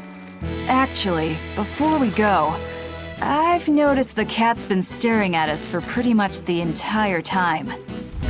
Yeah, that's Bien Fu. Smack him for me.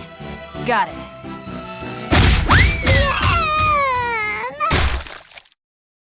That's too bad. It was such a lovely hot spring. I wish we could have stayed a little longer. No, you really don't. Let's all agree to forget this ever happened. How do you expect us to do that? Don't go asking for things we can't actually do. I said forget it! If you insist, I'll try. Fine. Yeesh, so much for a nice team-building exercise. I feel like this has just driven a wedge further between us. I heard you kept your eyes covered the whole time. Yeah, I did. That's so you. What's the problem? I was just trying to be polite. It's fine. There's no problem. But I didn't cover mine. Oh, Velvet! Why would you even tell me that? I shall suppress all creation! Artorias was filled with this much despair? Was he holding it in check this whole time? One misstep, and he would have become a demon. Such is the power of Artorias' determination, but also proof of his true nature. We can't lose to him now! We'll never lose to him now!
Here is frightful.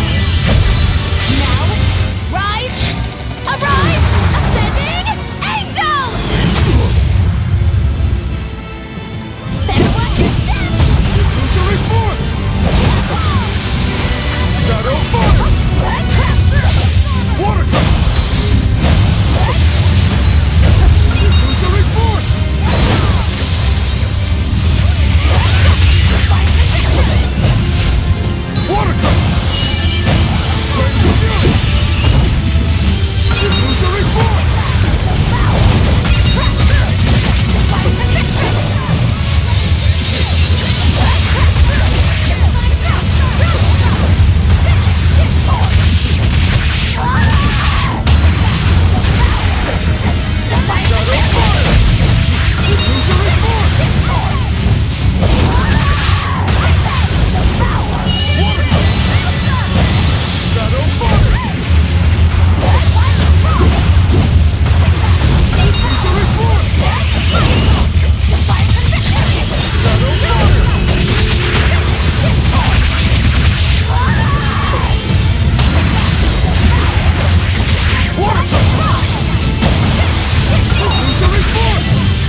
Oh, I can't die here. It's not